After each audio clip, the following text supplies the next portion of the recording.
سلام و درود به یکایک شما. السلام علیکم و رحمت الله و برکاته. تماشابینان عزیز گرامی ما، با امید که در خاندان یکایک شما تینجی، امانی، آسایشتگی است و هر یک شما نفس گرم میکشید، با امید که پریشانی، خواطری و دور بودن از همدیگر غمش شما را خسته نکرده است. به یکایک شما درود میگویم، سلام میگویم و با همین آرزوها برنامه امروزه را آغاز میکنم.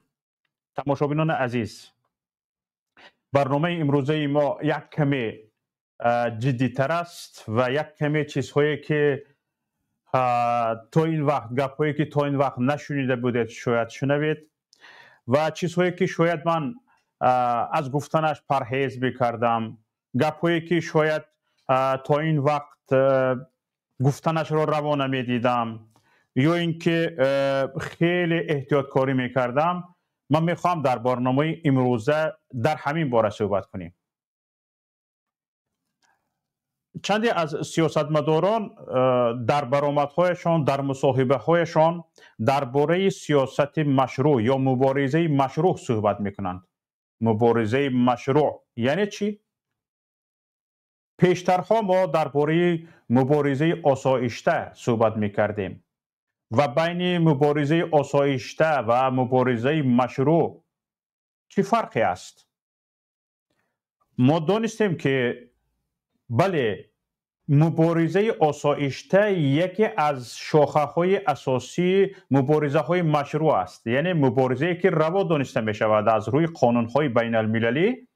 اما همین مبارزه مشروع آخری کار نیست.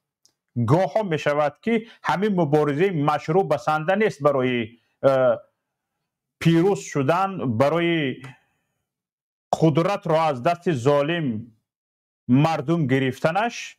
همین مبارزه با طور آسایشته بسنده نیست و وقتی میبینی که همه روندهای مبارزه آسایشته رو میگذاری، همه کار رو میکنی، اما این مبارزه آسایشته تو کم رزولتات میدهد، یعنی کم نتیجه میدهد. وقتی که نتیجه از مبارزه آسایشته نمیگیری، چیکار میکنی؟ مردم میباید از تو میپرسد که همین گپ زده میشینیم. مردم میباید از تو میپرسد که چی باید کرد، چی عمل کنیم که دیگه از دست ظالم نجات یابیم، از دست ظالم خلاص شویم. تا کی ما به این دزدی، به این غارت، به این ظلم، به این استبداد چشم میپوشیم؟ الکی این سوال ها امروز داده شده ایستاده است به مبارزین سیاسی، به مخالفین. این سوال ها داده شده ایستاده است و مخالفین حالا به این سوال جواب نگفتند. اشاره های هم دارند اما به این سوال ها جواب نگفته ایستادند. دنیا تغییر یافته ایستاده است. سیاست های جهانی دیگرگون شده ایستادند. در تگ بینیمان در کشور همسایه افغانستان آمدن زدن گرفتن حکومت را از دست مستبدان، از دست ظالمان. حالا خودشان به چیکار می آیند نامعین است، لیکن زدن توسط یعنی قدرت نظامی. حالا حکومت کرده ایستادند، پروا این رو ندارند که کی آنها را قبول میکند، کی آنها را قبول ندارد، کی با آنها گفتگو میکند، کی با آنها گفتگو نمیکند، پروایی ندارند. لیکن هستند، ارزی هستی دارند، حکومتشون را برده ایستادند. دنیا دیگرگون شده ایستاده است. امروز در سوریه یک گروهی که 14 سال پیش میخواستند شورش بردارند و بر ضد بشار اسد بخیزند و حکومت را مردمی کنند،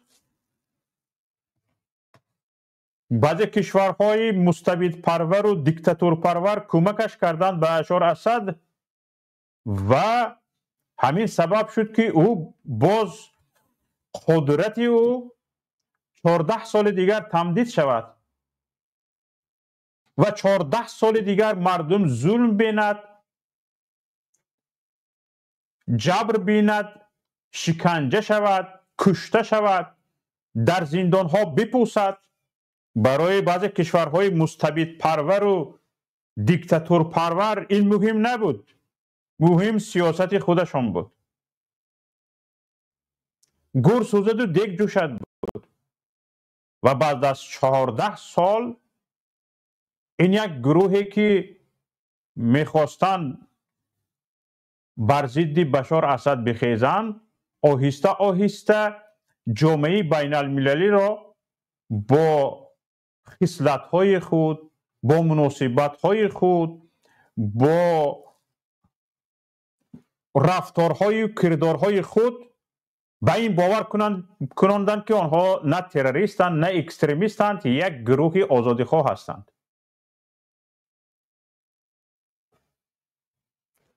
و طول این 14 سال زیر ذره‌بین جامعه بین المللی آنها قرار داشتند و هر یک قدم آنها شماریده میشد.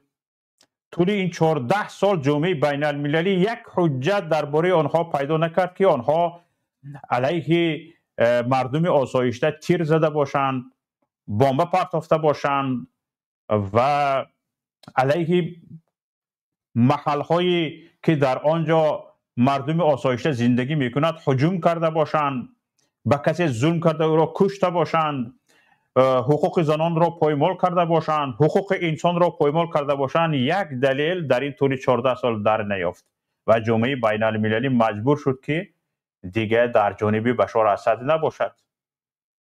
حتی این کشورهای مستبد پرور و اون کشورهای دیکتاتور پروری که بشار اسد را طول این 14 سال دیگر در سر قدرت نگاه داشتند و با همراهی بشار اسد در داخل یک کشور دیگر وارد شده مردمش را سرکوب کردند، دیگر نتوانستند پیش این راه را بگیرند و نهایت این مردم کار کرد بدون یگان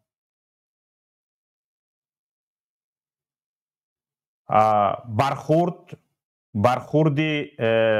مردمی که بر علیه اینها باشد یا بدون یگان مبارزه‌ای که مردم بر علیه اینها داشتگی باشد، از گرفتن حلب از ادلیب برآمدن، از گرفتن حلب سر کرده تا به دمشق رفتند و امروز قدرت در دست آنهاست. امریکا که بر سر احمد الشرع 10 میلیون دلار وعده کرده بود، احمدی شرع حالا این را از بین برده است و مقام های بلند امریکا میآیند با جولانی می نشینند، صحبت میکنند. یعنی در بعضی حالت ها دوستان عزیز فقط مبارزه آسایشته بسندگی نمی کرده است. برای همین هم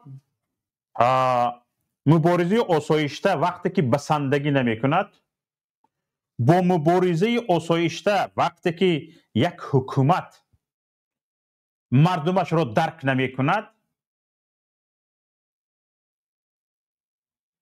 و باز کوشش می کند، غیرت می کند که حرکت می کند که در سر قدرت بماند، اگر بپوسد هم در سر قدرت بپوسد، در این حالت یعنی فقط مبارزه آسایشته بسنده نیست. در این حالت مبارزه لازم است که دیگر مستبد را، ظالم را و همانی که هر روز مردم آسایشته را هر کس که زبان دارد گپ میزند پشت پنجره زندان میکند یا میکشدشان. با زبان دیگر باید گپ زد، با زبان دیگر باید حرف زد.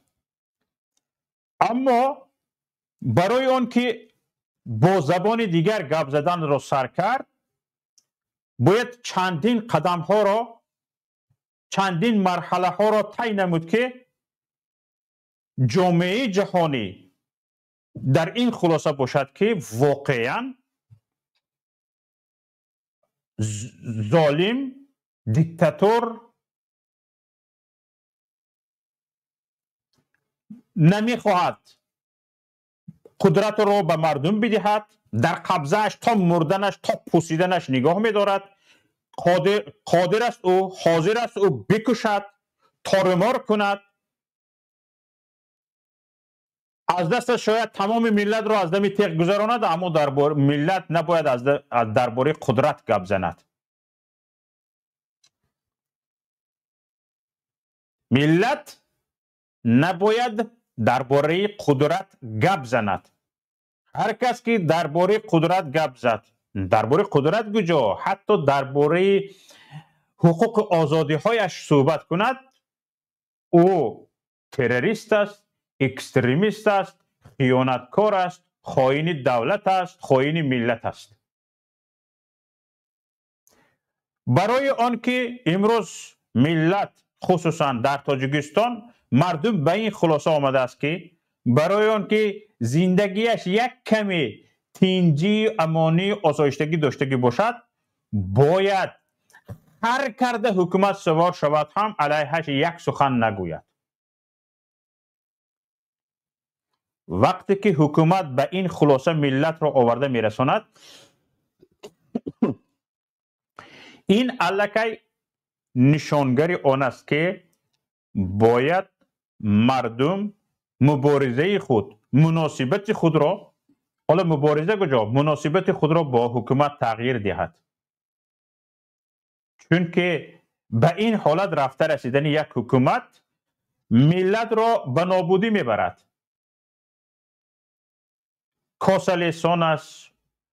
کاسلیسانش، ایمیج میکرهایش و انا همون لگن بردارانش، ایدئولوگ هایش برای یک برده نان حرام خود کوشش میکنند که انا همین آرده که برای شکمشان خمیر کرده نان پخته خوردنی هستند، انا همین آرد با خون ملت خمیر شود. مثل عبدالله رهنماها همین خیر رنگ و بار میدهند، گپ میزنند که همین یک برده نان نشه خمیرش را با خون ملت کرده میخورد. یعنی ملت بمیرد، مرده رود، سرسان و پریشان شود، از 10 در 8 در ملت بستگی، خانه مردم بستگی باشد، در کوچه ها فقط کمپور و چال را ببینی، زنهای بیشوهر مانده و بچه های پدر گم کرده را ببینی، برایشان فرق ندارد. برایشان همین کفایه است که بلیسن و انمون گلستوک در گردنشان باشد، همه هوی هوی هوی هوی وای وای وای وای کند، زنده باشند، نامرد باشند. وقتی که احوال همین گونه ایدئولوگ ها را میبینی که تا به همین حالت ملت آمده رسیده است، این بانگ خطر است. این بانگ خطر است. انا همین قله رفته رسیدگی، یعنی صبر و تحمل است، قله رفته رسیدگی تمام شوی مرحله مبارزه آسایشته است. یعنی وقتی یک ضیاعی میبراید، به جای آن که مردم را پشتیبانی کند و بگوید برطرف حکومت که هوی وای مردم در زندان پوسیده رفته ایستاده است. هر روز از زندان مردم مرده برآمده ایستاده است. امروز هم پلایف از بدخشان فامیلش از زندان مرده برآمد. یک جوان، ده ها نفر بیگناه پشت پنجره زندان شده ایستاده است.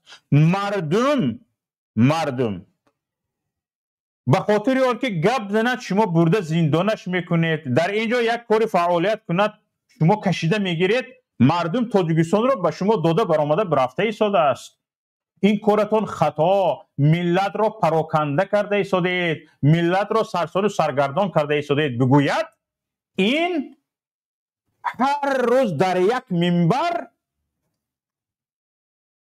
دیکتاتور را میلیسد.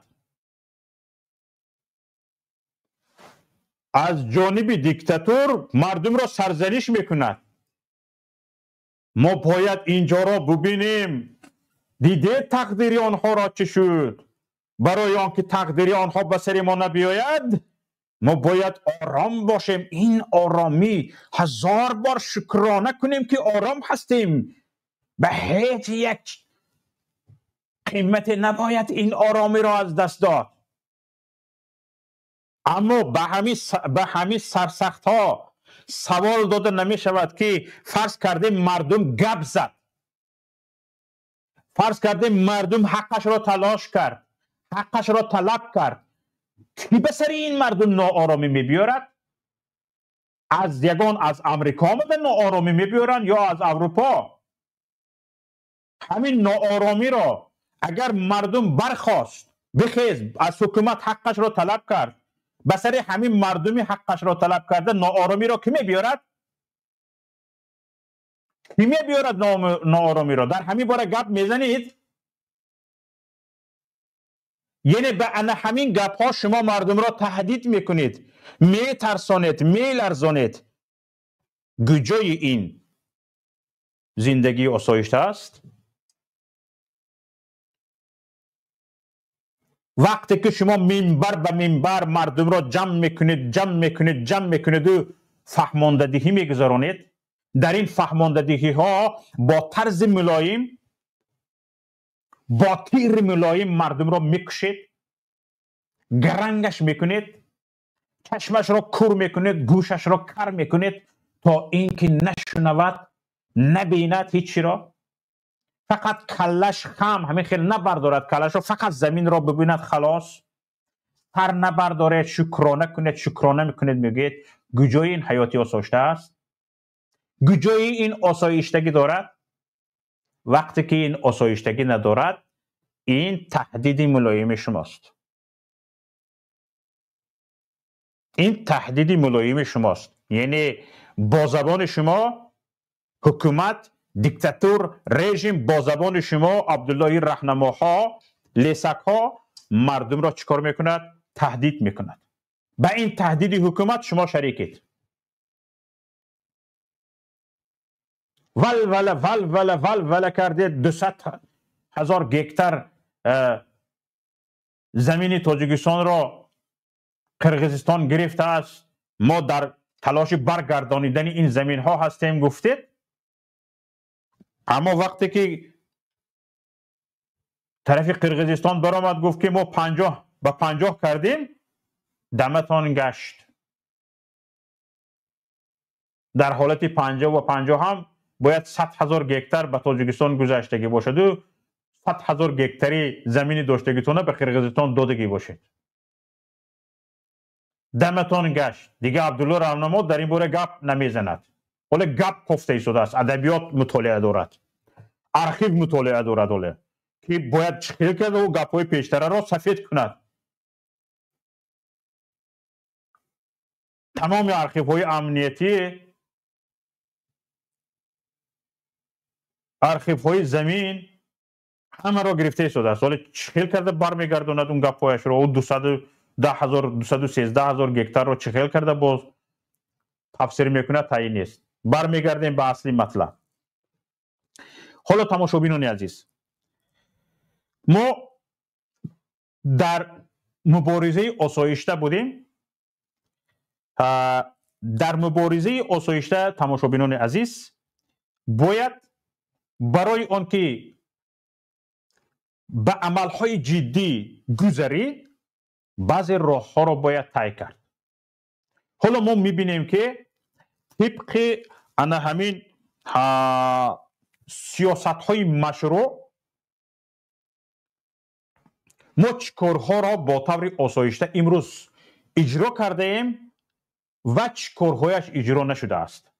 ببینید تماشابینان عزیز،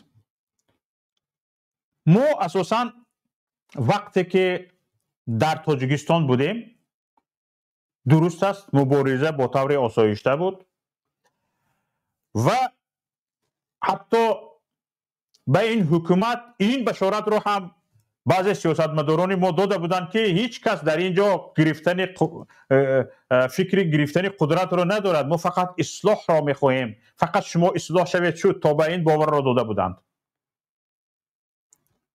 اکثر احزاب سیاسی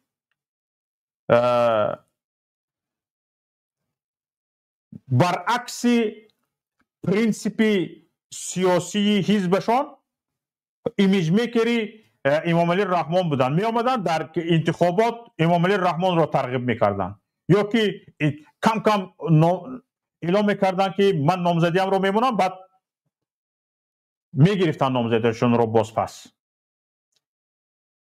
و همیشه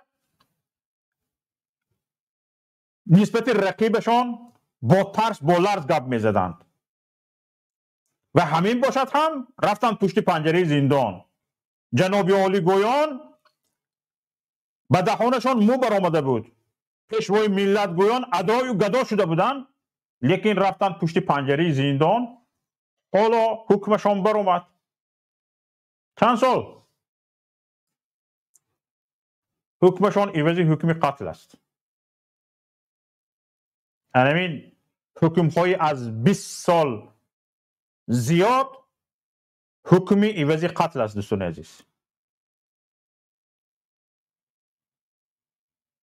در تاجیکستان که حکم قتل نیست، یعنی مراتوری اعلان شدگی به حکم قتل برای گرفتن گرانت ها، برای گرفتن صدقه ها، و به جای حکم قتل حکم طولانی وجود دارد. از 28 سال میدهند، 30 سال میدهند، 25 سال میدهند. یک پیر موسفیدی که 70 ساله است او را 25 سال دادگی هستند و وقتی از زندان میبراید 95 ساله میشود یا میبراید نمیبراید. اکثریت در همون زندان پوسیده مرده میروند. چند قدر همون 60 ساله 70 ساله ها را 25 30 سال دادن که حکمشان حکم قتل است، در زندان مرده میروند. اونها این 25 سال 30 سال دادگی ها یگان تاش امیدی از زندان برآمدن ندارد، مگر همین در تاجیکستان یگان تغییرات به میان آید، این حکومت سرنگون کرده شود. همین قدر شانس دارد در زندان بودگی ها که از 18 سال 20 سال زیاد با تهمت بدون هیچ گناه زندان شدگی است، امیدی از زندان برآمدن را ندارد، چون که میداند که شرایط زندان، جوان ها رفته در اونجا بیمار شده مرده رفته ایستادن. پیران چیکار میکنن؟ پیران همین حکم قتلشون را گرفتگی هستند. این جامعه بین المللی به امام علی رحمان سوال نمیدهد که تو حکم قتل رو برداشتن، میگویی اکثریت در زندان تو مرده برآمده ایستاده است، زنده نبرآمده ایستاده است. تو پیران سالان رو، آدمای 70 ساله 80 ساله رو 25 سال 30 سال میدی این حکم قتل نیست. چی هست این؟ او زنده میبراید از زندان. چیکار میکنه رو در زندان داده؟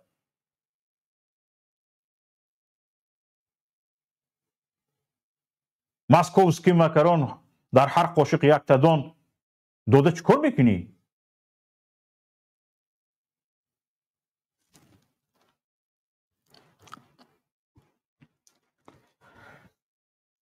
برای آن که جامعه بین المللی به این خلاصه رسد که در مبارزین، در مخالفان یک حکومت این شانس نمانده است که با طور آسایشته حکومت ظالم را، حکومت مستبد را، حکومت خودخواه را، حکومت دیکتاتور را یک طرفه کنند با طور آسایشته، باید چند زینه ها را گذشت. کسانی که میخواهید وارد استوده شوید، لطفاً با استفاده از لینک وارد شدن به استودیو که در زیر نوار در اپلیکیشن گذاشته شده است وارد شوید و مدیراتورانی که اینجا هستید لطفاً لینک وارد شدن به استودیو رو در چت یوتیوب مونید تا اینکه مردم باخبر شود وارد استودیو شوند. میتونید هر کسی که به چت یوتیوب صرفا نمیروید یا چت یوتیوب در آمدنی نیستید، در اپلیکیشن یوتیوب در همین زیر نوار در اپلیکیشن لینک نوار گذاشته شده است، لینک وارد شدن به استودیو گذاشته شده است، هم رقم واتساپ گذاشته شده است. میتونید شما وارد شوید و صحبت کنید. همین که شما وارد شدید من سخن رو به شما دادم میگیرم، همین که شما رو ندیدم من سخن رو ادامه دادم میگیرم و من در این باره خیلی زیاد گفتنی هستم. این یک موضوع کلان است و باید در این باره شرح داد. حالا چی کارهایی بود که باید مخالفین میکردند و تا این وقت به اتمام میرساندند و به بعضی کارهای جدی میگذاشتند؟ یکم باید اتحادیه های جامعه شهروندی تشکیل میکردن که جامعه شهروندی با پشتیبانی از مردم کار میکرد. انا برای همین حکومت چیکار کرد؟ تمام جامعه شهروندی رو از بین برد. کسایی که همچون عضو جامعه شهروندی کار میکردن یا کشتشان مثل فیض نسا وایدوه یا پشت پنجره زندانشان کرد. مثلا گریم در وقت اپیدمی کووید 2019 اکثریتشان را کشت. زیائیان خیلی همین کووید 2019 وقتی که کووید به تاجیکستان وارد شد، این کووید زیایی کش، کووید وطن پرور کش، کووید دیگر اندیش کش بود. نگوید یک بار ها مردگی هستند در همون سالها از همه بیشتر در اونجا کشت. اکثریتشان را سربگریز کرد. روزنامه‌نگاران، رسانه‌داران اکثریتشان سربگریز شدند. یکیش در پولش یکی پیدا می شود در رسانه‌ها چی می نویسد، یکیش در فرانسه یکی پیدا شد به زبانش یگان گپ اومد می نویسد، یکیش در آلمان، یکیش در اینجا، یکیش در اونجا. یعنی اینها مرده های نفسکش شده ماندند. جامعه شهروندی را امام علی رحمان همین خیر کرد، مرده های نفسکش. یگان همون چی میگود یک مستی زپای برافته یگان شور شود گفتم میموند که آوازش میبراید. مثل همین کرد امام علی رحمانوف رسانه دورانی ما را و جامعه شهروندی رو هم یا کشت یا سربگریز کرد یا زبانش را برید یا بزغالایشان کرد. مثل چند همون روزنامه‌نگاران مشهوری که همون ولولهشان تمامی تاجیکستان رو میلرزان، حاضر یک بزک جنگل پاشیدگی هستند. و چندی از روزنامه‌نگاران فعال جوانی که بدون ترس بدون هراس در تاجیکستان فعال جامعه شهروندی بودند و بیشتر با جامعه کار میکردند، از کمبودی های جامعه میگفتند و حرکت میکردند که اونها اصلاح شود، همشون رو بردن پشت پنجره زندان کردند. دیگه دم ملت گشت. یعنی این در این مسئله کار کردن دیگر راهش نماند، همه را خاموش کردن. این مسئله حتی نفس کشیدن شرایطش ماندگی نیست. یعنی با راهی مثلا گریم تشکل اتحادیه جامعه شهروندی در تاجیکستان کار کرده می شود؟ نه، این همشه یعنی در یک کشور دموکراتیک باید همین ها کار کنند. یعنی بین مردم بین حکومت یک کپروک باشند، یک پول باشند که یعنی مردم طرفی حکومت گذشته گپش گفته تواند و حکومت طرفی مردم اومده گپش گفته شنیده تواند. همین کپروک از بین رفتگی است و در تاجیکستان جامعه شهروندی وجود ندارد. یعنی یک کاری که میشد دیگه چی؟ شرایطش نیست. دویم چیزی که باید کار میکرد و ارزی هستی می داشت و برای با طور آسایشته یک اصلاحات به میان آوردن کار میکرد. این چی است؟ رسانه های اجتماعی. طول 10 سال است که رسانه های اجتماعی با طور آسایشته از تمام کمبودی ها، از خانه رئیس جمهور و تمام اهل اولادش سر کرده تا آخرین یعنی وزیر گفته رفتند در رسانه های اجتماعی. یعنی اینها اطلاعات باید پخش میکردند. مثلا رسانه ها از کمبودی ها میگفتند و مردم به این وادار میکردند که باید کشور را به غارت ندهند. لیکن طول این 10 سال دیده ایستادیم که این هم نتیجه نداده ایستاده است. هر کی جای یک کمتر یعنی صدای بلندتر یا یک کمتر کاری خوبتری رسانه رو دید، حکومت تمام قوت و قدرتش رو به خرج میدهد تا او را خاموش کند، گم کند، از بین ببرد. انا همین پیام تیوی تقریبا طول 9 سال است که کار میکند، کمتر از 9 سال است که کار میکند. چندین مراتبه کارش رو، متریال های جمع کردگیش رو، مطلب های جمع کردگیش رو از بین بردن. چندین مراتبه همین پیام تیوی رو حکومت شکست زد، میده کرد، با ما خیستیم از جا. نیمورده ما نبرود، با خیستیم از جا. برد زد کوفت، نیمورده ما نبرود، با از جامون خیستیم. 2 مراتبه شبکه‌ای ماهواره‌ای تشکیل کردیم، حکومت پرازیتاش سر داد. طبق معلوماتی داشته ما که خودی پروایدر ها این را به ما گفتگی هستند، مخصوصی از بین بردن شبکه ماهواره تلویزیونی پیام تیوی به میلیون ها دلار از خطای به 7 کیلومتر دوشنبه اپرات آورده شناندند و خطای ها به دست حکومت تاجیکستان ندادن، خودشون آوردن، خودشون نظارت کردن اونها. دویم مراتبه هم در هاتبرد هم در ایتلسات سر دادیم، هاتبرد را زدند. میلیون پول صرف کردن تا اینکه یک شبکه دیگر اندیشان فعال نباشد، یک شبکه ماهواره‌ای دیگر اندیشان فعال نباشد. دیگر ما هم داشت ندادیم. چندین مراتبه سایت پیام نت رو کستند، وارد شدن، سایت الटरनेटिवی به نام پیامی نقطه نت تشکیل کردن. هر چیزی که ما در سایت میموندیم او مواد رو هم در سایت خودشون میموندن، باز بالایش چند مواد علیه مخالفان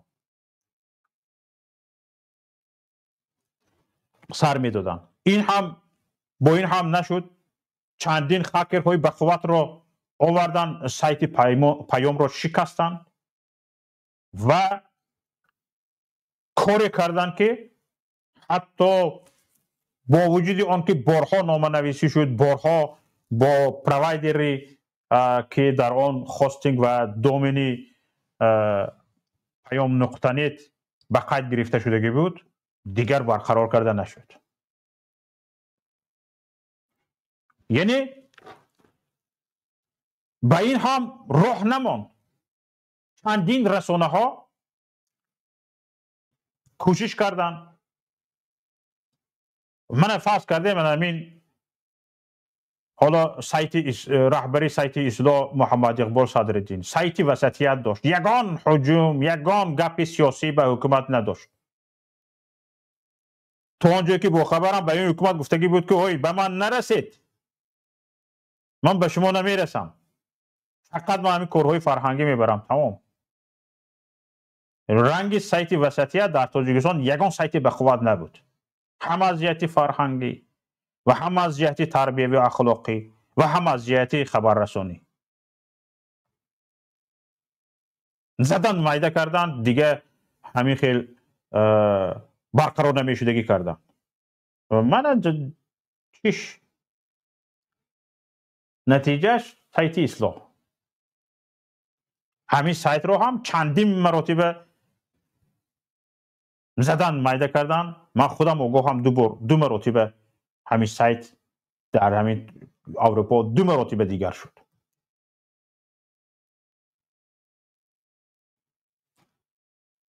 یعنی توسط رسانه‌های اجتماعی همه کار رو کردیم. گروه 24 چندین برنامه چی دارد؟ سیاسی اجتماعی دارد. پیمان ملی چند برنامه دارد. همه رو چیکار کردن؟ گوش شنوا نیست.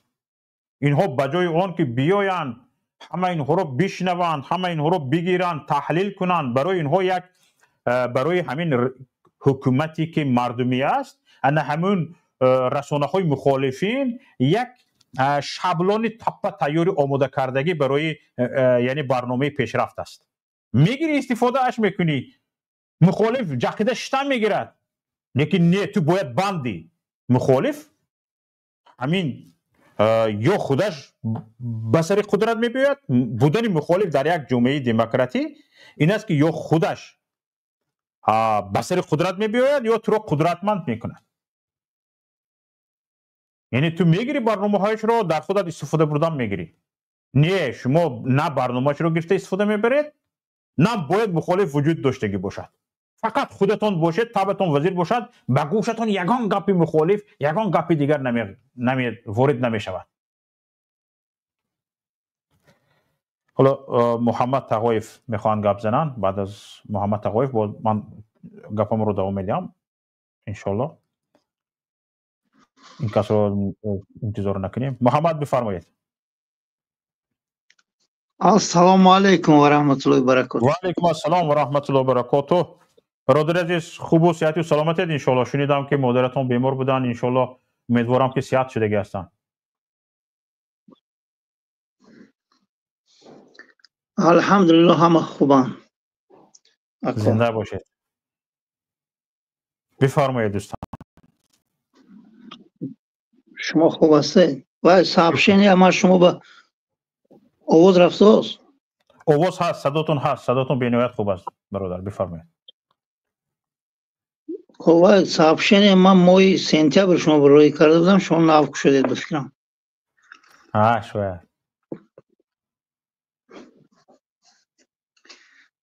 این موضوع درباره چیست امروز؟ موضوع ما چه کنم فهمونم، یعنی سرحد مبارزه آسایشته کجاست و بعد از آن کدام مبارزه ها باید آغاز شوند. مبارزه های مشروع یعنی چی؟ در مبارزه های مشروع کدام شاخهش انمی مبارزه آسایشته است و به مبارزه های مشروع چی وارد می شود؟ اون مبارزه های مشروع گفته چندین سیاستمداران در برآمد های خودشان در مصاحبه های خودشان میگویند، اما چی باشد در همین باره صحبت میکنیم. حتما میدونم گپ میزنیم، در دوام برنامه گپ میزنیم ان شاء الله. و نظر شما رو هم میخوام بدونم.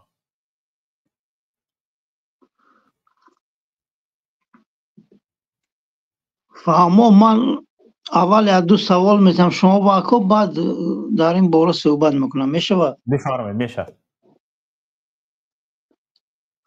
همون یه روز شما گپای رحمانوف تحلیل کردید، همونجا با کوتاه نشر شد، ما گرفتیم و نشر کردیم. اما رحمانوف میگوید که یعنی از مرگ گریختن میشود و از انداز نه. بله.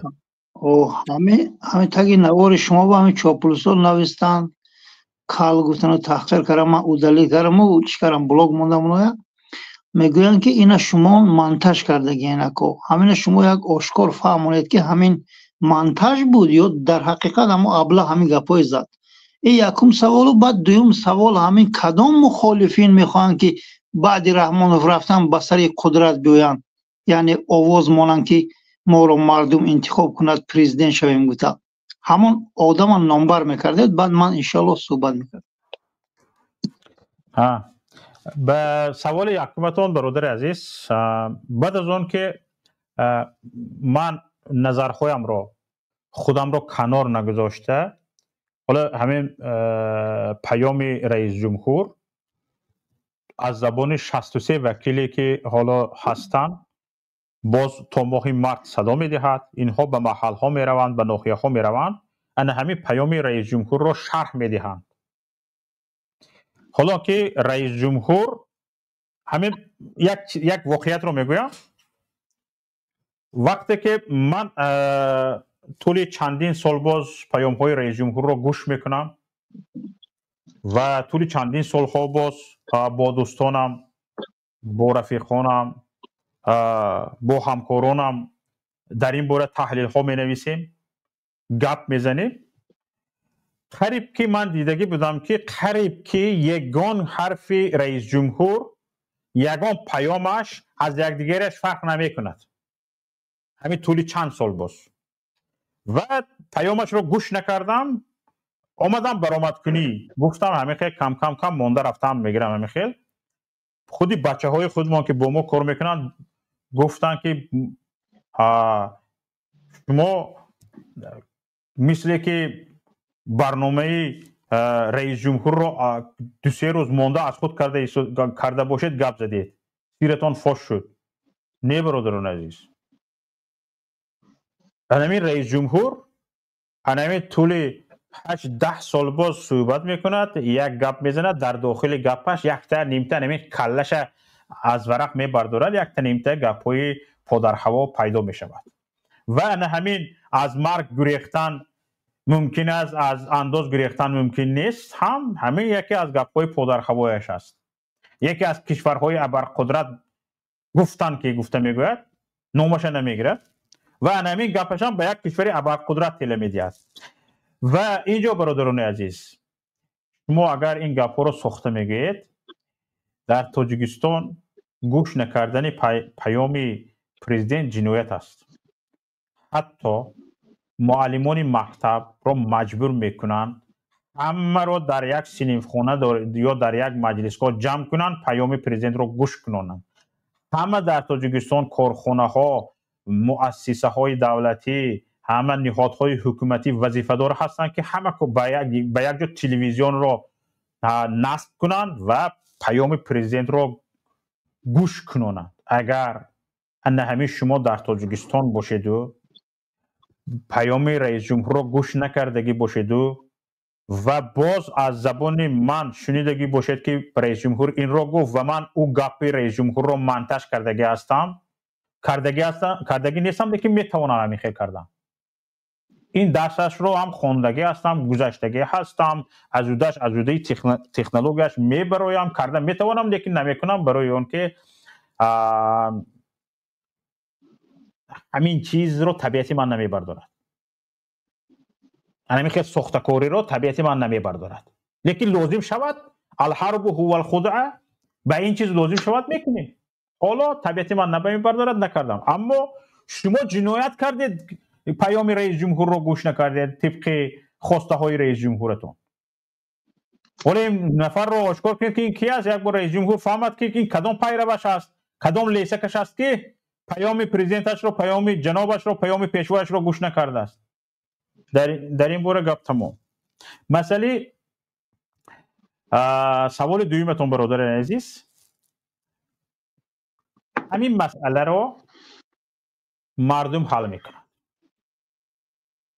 همین مسئله مردم حل میکنند، یعنی مسئله انتخاب کی رهبر میشود در تاجیکستان و کی به سر قدرت میبیاید، کی در سر قدرت میموند، برای چند سال میموند، کار باید کند، چیکار نکند، از سر قدرت باید برود، این رو مردم حل میکنند. اینه یگان نفر مخالف حل کرده نمیتواند، دیگه مثل رحمانوف رفته به سر قدرت به میز قدرت شیشته، از اونجا من نمیخیزم، خواهید همین نخواهید همین، من با خون آمدگی با خون میرم گفته نمیتوند. حتما این مسئله از این مسئله مردم تجربه گرفتگی است. مردم تاجیکستان این مسئله تجربه دارد. مردم تاجیکستان یک همین هنری امام علی رحمان، یک همین گپ امام علی رحمان که گفت من به خون آمدم به خون میروم، همین بس است. دیگه هیچ کس به خون آمده هیچ کس به خون نمی رود. ریزدم خون خودش ریخته میشه. سلامت باشید برادر عزیز، گپ زنید. یعنی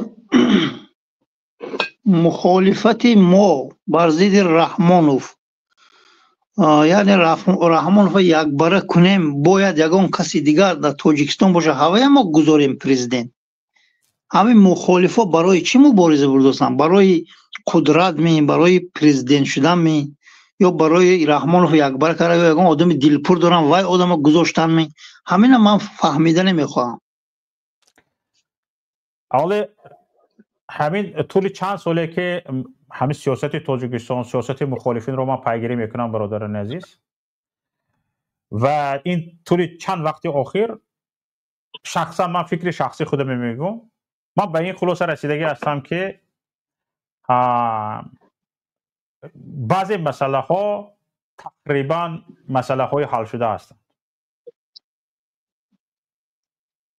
با گرفتن تجربه از جامعه جهانی بعضی مسئله های حل شده هستند و انمین یکی از مسئله های حل شده هم همین است که دوستی گرامی شاید حل شده گفتن خطا باشد، لیکن به نظر من همین طور است که امروز هیچ کس ان همین خیل رفته بسم الله گفته هم تو خودش همین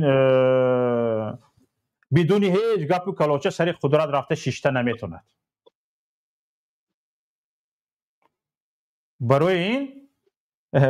برای این حتما مردم قضاوت کردنش در کار، مردم تصمیم گرفتنش در کار. حاضر ببینید در همین سوریه هم ان همین مردمی که 14 سال باز قربانی دادن، 14 سال باز کشتنشون، میده کردنشون، بی زن و بی بچه و بی گچشون کرد، خودشون رو سرسان و سرگردان کرد، در یک ولایت برده 14 سال بلکدهشون کرد، رفت و گفت که همه گپ رو مردم حل میکنند و یک حکومت موقتی تشکیل کردند. حاضر حکومت موقتی برای همین خدمت کرده ایستاده است که یعنی یک انتخابات مردمی به میان بیاید و مردم خودش قانون ها، مثلا بعضی قانون های دیکتاتوری عوض شوند، مثلا شاید در کنستیتوسیون تغییرات و علاوه ها وارد شود، اختصار ها به میان بیاید و در نتیجه این یک انتخابات مردمی به میان بیاید و مردم کسی را که انتخاب میکند او باید رهبر شود. برای همین در تاجیکستان هم همین طور است دوستان عزیز. کسایی که حاضر امید دارند که مثلا یک نفر رفته حکومت رو میگیرد، نفر دیگر مثلا قدرت رو میگیرد، اینها همش خیال های خام است. درست است که در همین بعضی همین تاکتیک های سیاسی اگر دو گروه دو طرف مقابل به همدیگریش جنگ کرده یا اینکه مبارزه سیاسی برده ضعیف شده، یکیش ضعیفتر کرده به سر قدرت بیاید، این هم در سر قدرت دور نمیماند، چون که همون وعده هایی که به مردم کردگی بود دو مردم باورش آورده به سر قدرت آمد، همون در یک مدت کوتاه اجرا کرده نمیتواند.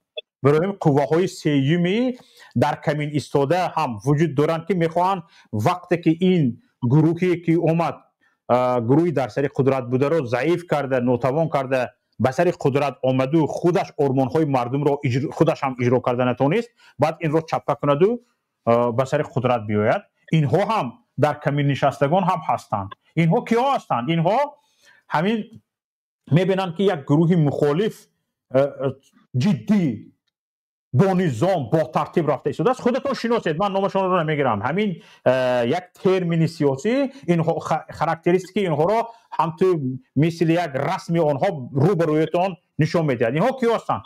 اینها همونهایی هستند که بدون غرامی، بدون یگان مثلا گریم نسبتی همونها بد گفتن، نسبتی اونها یگان غرض داشتن، یک قوه سیاسی میخزد با نظام با جدیت مبارزه‌اش را براق میماند ضد رژیم. یک گروه دیگر میبرایند برای اون که مثلا گریم این به این قدرت بلند نرود که آینده اینت برای چاپ کردن زورشون نمیرسد. این گروه مستحکم مخالف رو همیشه در سیاه کردن میستن، سیاه کرده میستن که یعنی مردمی که به گرد اطراف این جمع میشود اونها رو رمانده میستن. نه اینها آدمای شما میگفتگی نیستند. اینها به سر قدرت بیایند میدونید چی میشود، دنیا چپه میشود، قیامت قایم میشود، گفته مردم رو ترسونده میستن.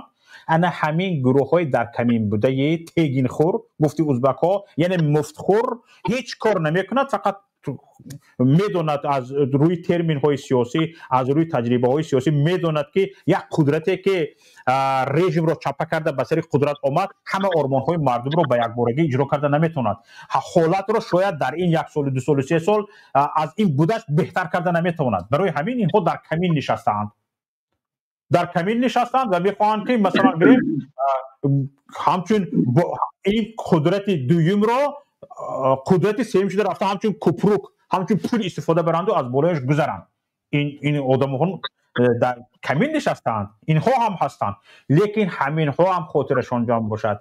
این قوه‌ای که هست با نظام مبارزه برده است، ایستاده است، این قوه هم خاطرش جمع باشد که من بعد باید اگر ما آینده ملت رو میخواهیم، سربلندی ملت رو میخواهیم، سرافرازی ملت رو میخواهیم، ترقیات کشور رو میخواهیم، هیچ کس دیگر بر ضد خواسته های مردم کار نکند. مردم باید انتخاب کند که کی باید در سر قدرت باشد، کی باید در سر قدرت باشد. این مسئله حل شده است. چرا من میگم؟ برای آن که در چند از کشورها ما دیده برآمدیم که مردم به تروریست باور کرد و به حکومت نه. به تروریست گفته در تمام دنیا اعلان کردند، در تمام دنیا بدنام کردند، سیاه کردند، به همین تروریست مردم باور کرد و حکومت رو داد به همین تروریست ها. مثلا گریم باور کردگی است حالا به دست همین تروریست ها که در عالم بدنام شده هستند حکومت رو داد و به این حکومتی که در سر قدرت بود و این واویلا گویا باور کردگیش نیم. مثلا گریم هم دور نمیرویم در تگ بینیمون افغانستان، این چند از همون دوستم سر کرده، تا محمد نور سر کرده و چند نفر همون ولوله ها کجا شدن؟ همش هیچ کس باور نکرد، نه به این جامعه شهروندی که ولوله داشتن، خانه های قصر های با حشمت داشتن، پول مال دنیا داشتن. مردم و از دموکراسی گپ میزدن، از حقوق گپ میزدن، از آزادی گپ میزدن. مردم به اینها باور نکرد و با طالبان ضدیت نکرد. در سوریه در 11 روز تحریر شام رفته به دمشق در آمد. در مدت 11 روز یگان مردم از پیشش نبر آمد با طرفداری به بشار اسد و به حکومت. تمام دنیا سیاه میکرد اینها را، تمام تلویزیون های جهان، نه فقط سوریه، ایران است، روسیه هست، امریکا هست، اروپا هست، تمام جهان سیاهش ها میکردن. مردم حال شده گفتنی گپ من همین است که مردم به این خلاصه رسیدگی است که دیگه یگان این سیاه کنی عالم، تروریست خوندن شما، اکستریمیست خوندن حکومت دوران و یعنی وحشت انگیز گفتن شما، اینها خیانتکار، خائن دولت، اینها یگان تاش دیگه به کار نمیبیاید. یعنی این مسئله حل شده است. مردم همین که همین رژیم چپه شد خودش میدوند که چیکار کنه. سلامت باشید. فهمو اکنون من موضوع صحبتم دوام میتم انشالله. یعنی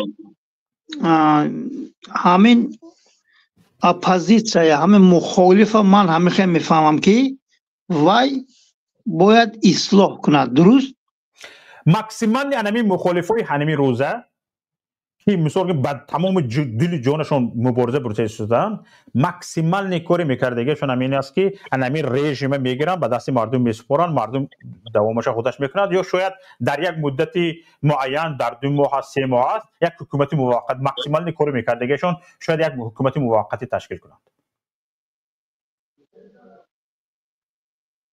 ماکسیمال نیکوری میکردگی مخالفانی که میرد حکومت میگیرد ماکسیمال نیکوری میکردگیش یک حکومت موقتی تشکیل میکند بعد از اون حکومت مردمی میشود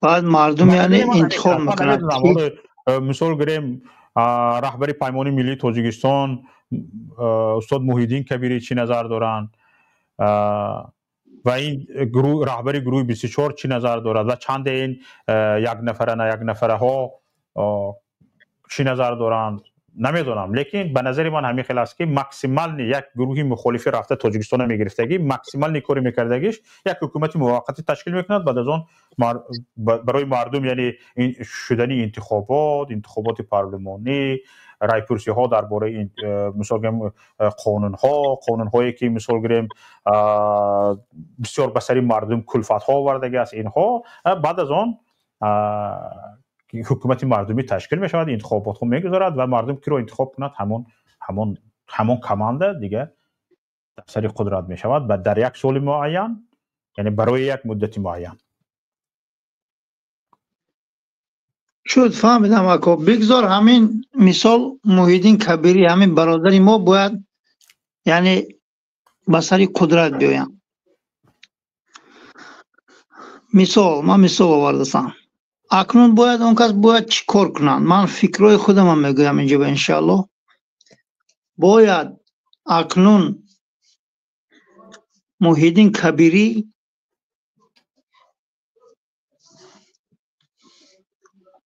پیشروی اکنون بینم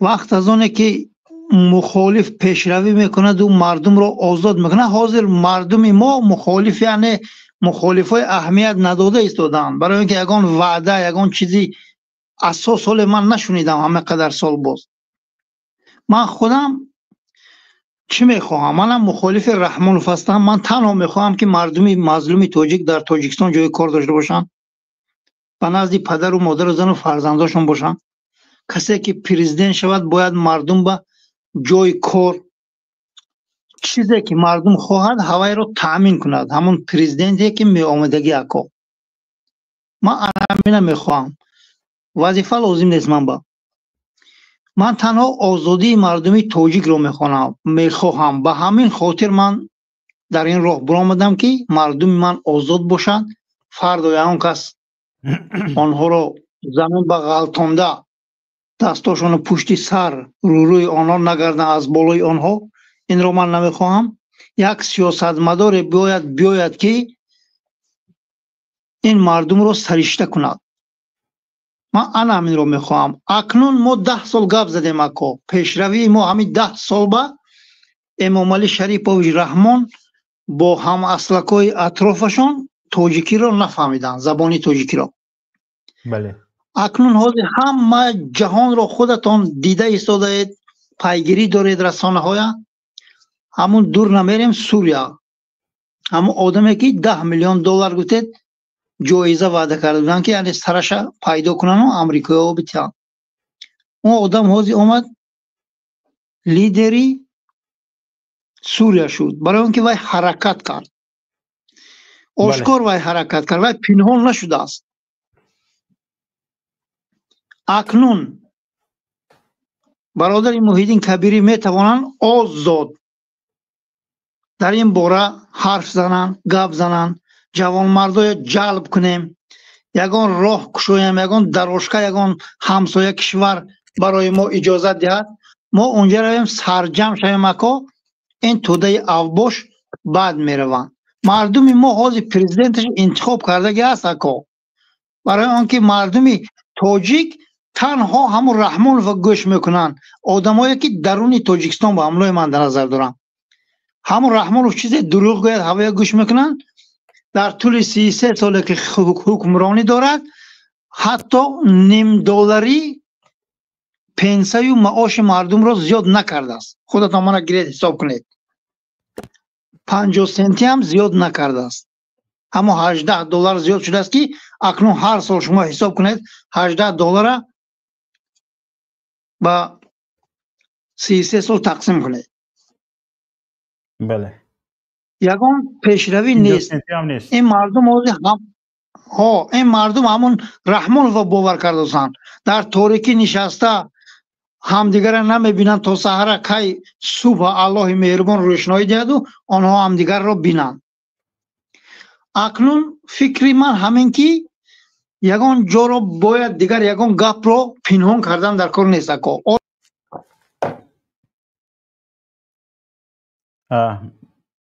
محمد تقایف از استودیو رفتن. یک نفر با نام موسفید صحبت کردن میخواهند. بفرمایید موسفید، بفرمایید. السلام علیکم شوکت، خیر شما نظمی درست می؟ و علیکم سلام به السلام و مردم رحمت الله و تاجیک. برکاته. امیدوارم خودتون هم صحت و سلام به سلامت. مردم تاجیک. اگر تاجیکستان آزاد شود انشاءالله یکم پرزیدنت نمی شود، یکم جمهوری خلقیه می شود. دویم پرزیدنتی که شما انتخاب میکنید خود چوپان باشد، به نفع خلق کار کند. کمتر بلند گپ زنید، کمتر بلند. اگر پرزیدنت انتخاب کردنی باشدون از چیزلای همین چوپان هم باشد که به نفع خلق کار کند و به مردم آزادی دهد، بله. بعد تاجیکستان آزاد می شود. لیکن همینطور. مردم شما دل خنک نشوید. فقط الله تعالی میگوید که همیشه امید کردن در کار. ناامید شیطان. در این دنیا ناامیدها از تمام دنیا امید نداشتگی و هم مردم میدزدند، محکم میکنند، قتل میکنند. انا همونها اگر همونها امید میداشتند از همون مردم عالم، از همون مردم دانا استفاده میکردن، تاجیکستان را به پیش میبرد.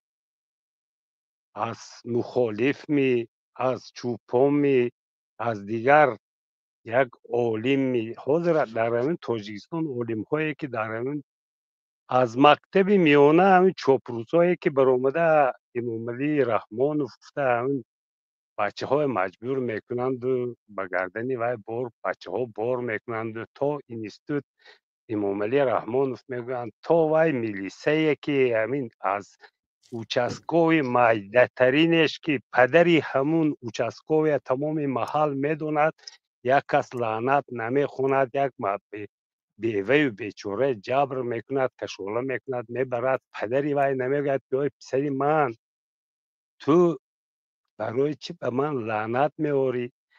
پاره خوره که پاره میخورد، پدر مادری کوری کارش با آورده میتید.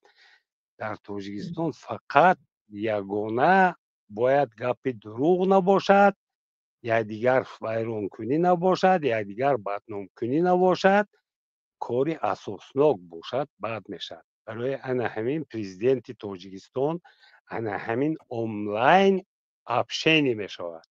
اگر از کنج کناری خاروق از یک قشلاق چار انسان داشته یک کمپیر برای دو عرض کند در طریق آنلاین به پارلمان گوید که همین ملیسا اومد من همین خیلی جبر کرد، گوید جا به جا از پی همین مشتگی باشد. گپ دروغ در جاش شخ کرده، همون شخصی که دروغ گفت جریمه کرد. مردم به مسلمانی نه به انسانی دعوت کردن میتوانستگی باشد. تاجیکستان بله تشکر. هم باشد. وای باید که همون جمهوری بانکش ندوزن، دیگر چه ندوزن، برای انا همین صاحب میشود. بعد از که با کار سر کرد مردمی میشود. پرزیدنت مردمی باید باشد. بریگادیرم باید همه مردمی یک بریگاده باید که انا همین سرداری کاری ما بعد میشود. لیکن این ناانصافانه رفته این برادری من اینجا دزدید گفته یک مردی حلال را بدنام کنند وای فلانی را کشت است گفته یک بچه بیچاره برند در ترمه کنند به اساس کار کنند با هم تکرار میشد. مخالف باشدم یگان دیگر چی آیدم. لیکن در مابین مردم هر یک چیز محاکمه کرده می شود. هر یک معلم در مکتب تفتیش کرده می شود. هر یک تربیه فرزند تفتیش کرده می شود که مردم بسیار دروغگو شدگی‌اند. هر یک داملایی که در مسجد نماز میخواند از پسی وی نماز خونهای بسیاری و داملا گفته همون بالا برداشتند و داملا دروغگویی میکند و هم داملا نمیشه. اینو فهمیده گیرید. تاجیکستان باید آزاد باشد. هم خریستیانین هم آزادانه باشد، هم پیانیر هم باشد، هم کمسمال هم باشد، هم کمونیست هم باشد، دموکرات هم باشد، ملای هم باشد، همیشه هم باشد. کسی خواهد به کدام راه میرفته باشد فقط انسان باشد، دزد نباشد، دروغگو نباشد، تهمتگر نباشد، بعد تاجیکستان آباد می شود. هر یک مصارف تاجیکستان به هر یک فرد تاجیکستان خدمت کند.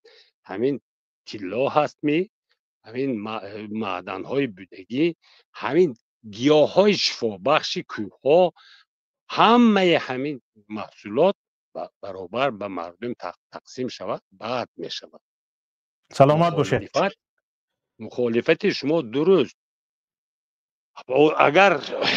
اگر همین رژیم گم نشود با یک دزد دیگر بیارید با کرسی کنستیتوسیه مردم یک مراتب وای میکند دی کنستیتوسیه دیگر کرده نمیشود. 4 سال گفتن پرزیدنت 4 سال گردی یک دیگر با جمع نمیکند مردم وی بار میکند همون گردی همونند استودگی رئیس سودش هم دیگر رئیس کارخانه هاش هم دیگر بالای بدترش هم باید مردم کنند.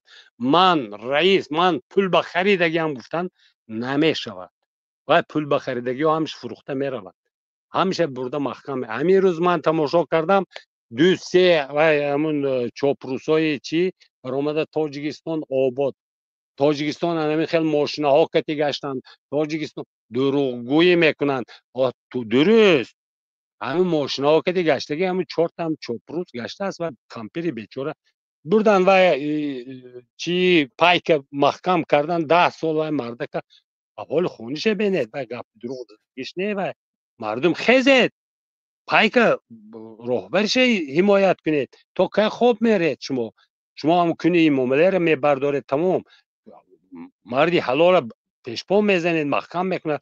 این 10 نفر برده از 20 سالی تا 30 سالی محکم کرد کنید خوابت همه شما غلام مردم تاجیک غلام تیار باور کنید برای وجدان نداریم که برای خود ما ایستاده راست گپ زنیم راست چکنیم. من حاضر میتونم همین معامله در نزد من چیند من روی راست میگویم که خیر من دشنام نمیکنم این کار کردگی تو ناحق بسیار نمیخوری همون از خوردن ترس میکفی لیکن میموری همین دنیا میموند لیکن این جبر مردم به کردگی بسیار جبر وزمین گفتم میگویم وای پیش از من سخن کردن من میبرد محکم میکند.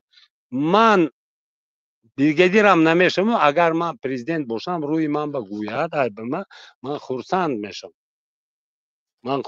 میشم که برادرها این من دیمک این کن چالتاق بودست من خودم آزاد وای گشتم گفته کنی چالتاق تازه کردن در کار یک از دهنت بو میکند در سال 3 متر دور رفت گفتم به اندیشه کند تو هم تگی جاغش به در اومده رفتن میگیری این کاری نغز نه این کاری ناز نه. خودت زنده باید باشید ببینی. برادر عزیز، زنده باشید، سلامت باشید. من- حالا دیگران بگوشیم. سلامت باشید برادر آه. عزیز. سلامت. مردمی میکنیم، آزاد میکنیم. همین از شیوه گپ زدنتون، از همون چی ها قریب که شناختمتون. سلامت باشید. حسن من گپ بگو. میشناسه چاپکات. ها قریب من شناختمتون. میشناسه. حسن من گپ بگو. میشناسه. السلام عليكم محل ورحمة الله وبركاته. السلام عليكم ورحمة الله وبركاته. اکا شوکت آوازم خوبه؟ صداتون خوب است، بفرمایید. امیدوارم خوب صحت سلامتین. سلام با کلی تماشابینان. وار که خیلی عبد با فکرم در شد نمید آمدم، خیلی که امروز در آمدم با فکرم شناختی. زنده باشید. همین اکا شوکت یک چیز به حد همین مرا کمتر اینترس دبونده. همین گفتی که وقتی که مخالفایی که نمی حاضران در این مومنت قرار داره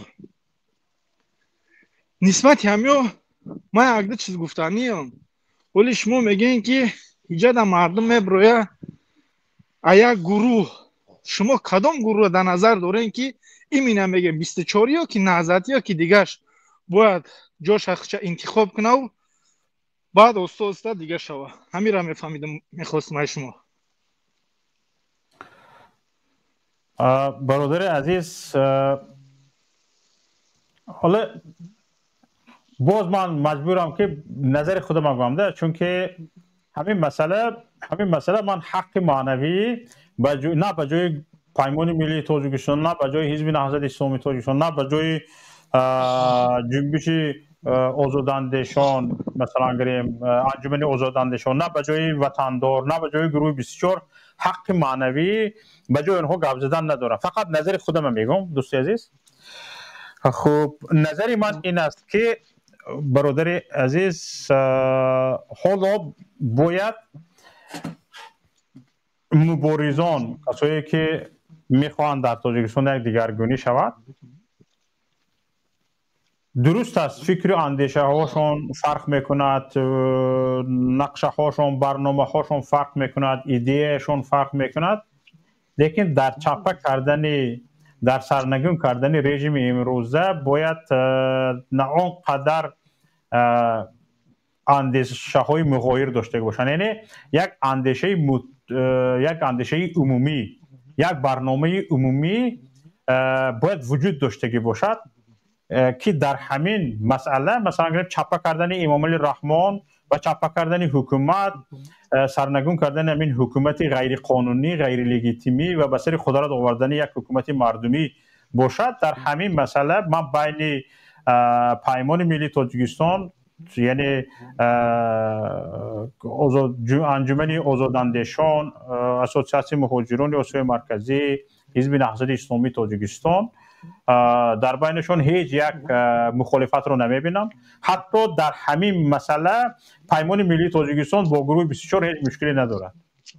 در همین مسئله چیزی که من همچون یک نظارگر، همچون یک رسانه‌دار میبینم، در همین مسئله گروه 24 با پیمان ملی تاجیکستان یگان مشکل ندارد. او برای درست قبول. در همین مسئله علاقه متحد هستند.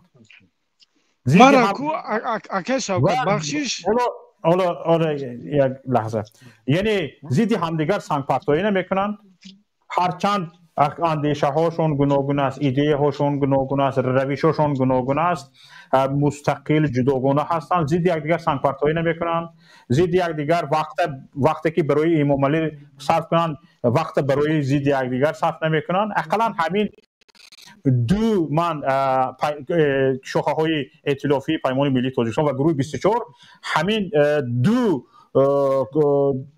چی میگوید قوه سیاسی یک کم در آگاه از سیاست زمان را دیده ایستادم که خیلی امیدوار کننده است. همین قدر گفته میتونم برادر عزیز. فهمو ما کوش سخنه شما را خوب فهمیدم. اینجا در یک سوال دیگه میگه که چی باکو ایمینا گروه 24 رو پیمان ملی در تاجیکستان ایمینا حزب نهضت اسلام نه به خاطر چی جاش این نمیدونه تیم بود یا همه ما یک اومدگی برای چی مثلا برای چی حزب نهضت اسلامی نو ایمینا گروه 24 با پیمان ملی ایمینا در تاجیکستان گفتن. برادر عزیز، من وقتی که حالا گروه 24 را نام نگرفته بودم، درباره شاخه های ائتلافی پیمان ملی تاجیکستان نام گرفتم. پیمان ملی تاجیکستان به تنهایی خودش هیچ نیست، هیچ چی ندارد. فهمیدید؟ یک پوست خالی است، یک پوست درونش خالی است. این مثلا دست و پنجهش، پای و بازوانش این شاخه های ائتلافیش هستند. من نامشان را گرفتم، شما گوش نکردید. این حزب ما فهمیدم ایجاد تاجیکستان است، انجمن آزاداندیشان است، انجمن مهاجران آسیای مرکزی در اروپا است.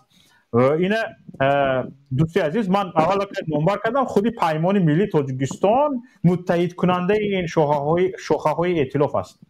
فهمیدید؟ در اینجا وجود ندارد. وجود داره.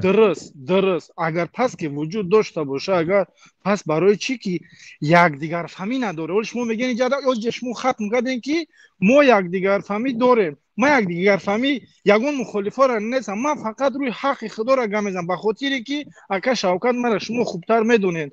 ما یگون کس دشمن رو تغییر نمیکنم، هیچ وقت نکردم. فهمیدید؟ ما حقیقت.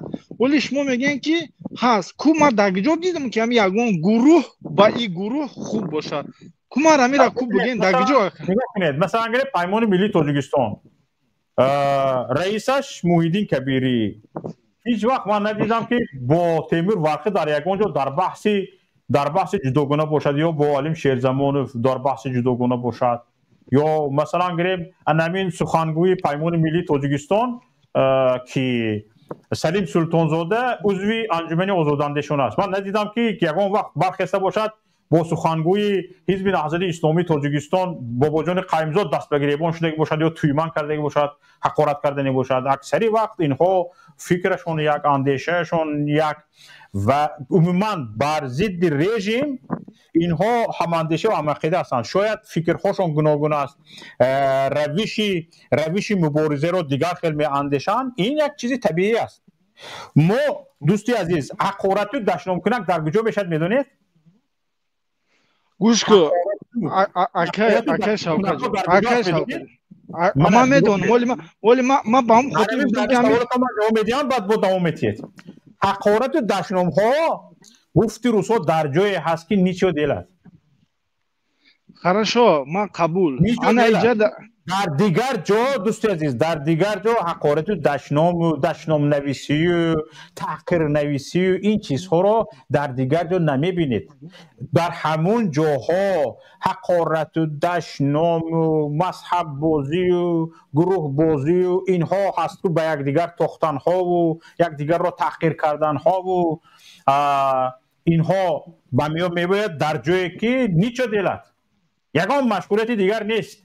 در آنجا امام علی رحمان مونده رفتگی است، پدرشون ترور دارد، مادر دختر فرزنداشون ترور دارد، همشون سرخم کردگی است، همه سربگری است. یگان مشکل با رحمانف ندارن، مشکل بین خودشون، مشکل بین خودی. انا گپ در سری امی انا گوش کن. در جای به میان میگوید که همین مردم، انا شما شکایت کرده ایستادت، همین مردم دعوا دارد که سیاست را به طور احسن میفهمد. بعضی وقت به همین مسئله هایی که صرفم نمیروند گپ زنه میگه که شما من سیاست نمیفهمی گفته گپ زده، من وقتی که سیاست میفهمیدم این خیلی بود، من از فلان من از شکم مادرم سیاستمدار تولد شده که گفته گپ سر میکنن.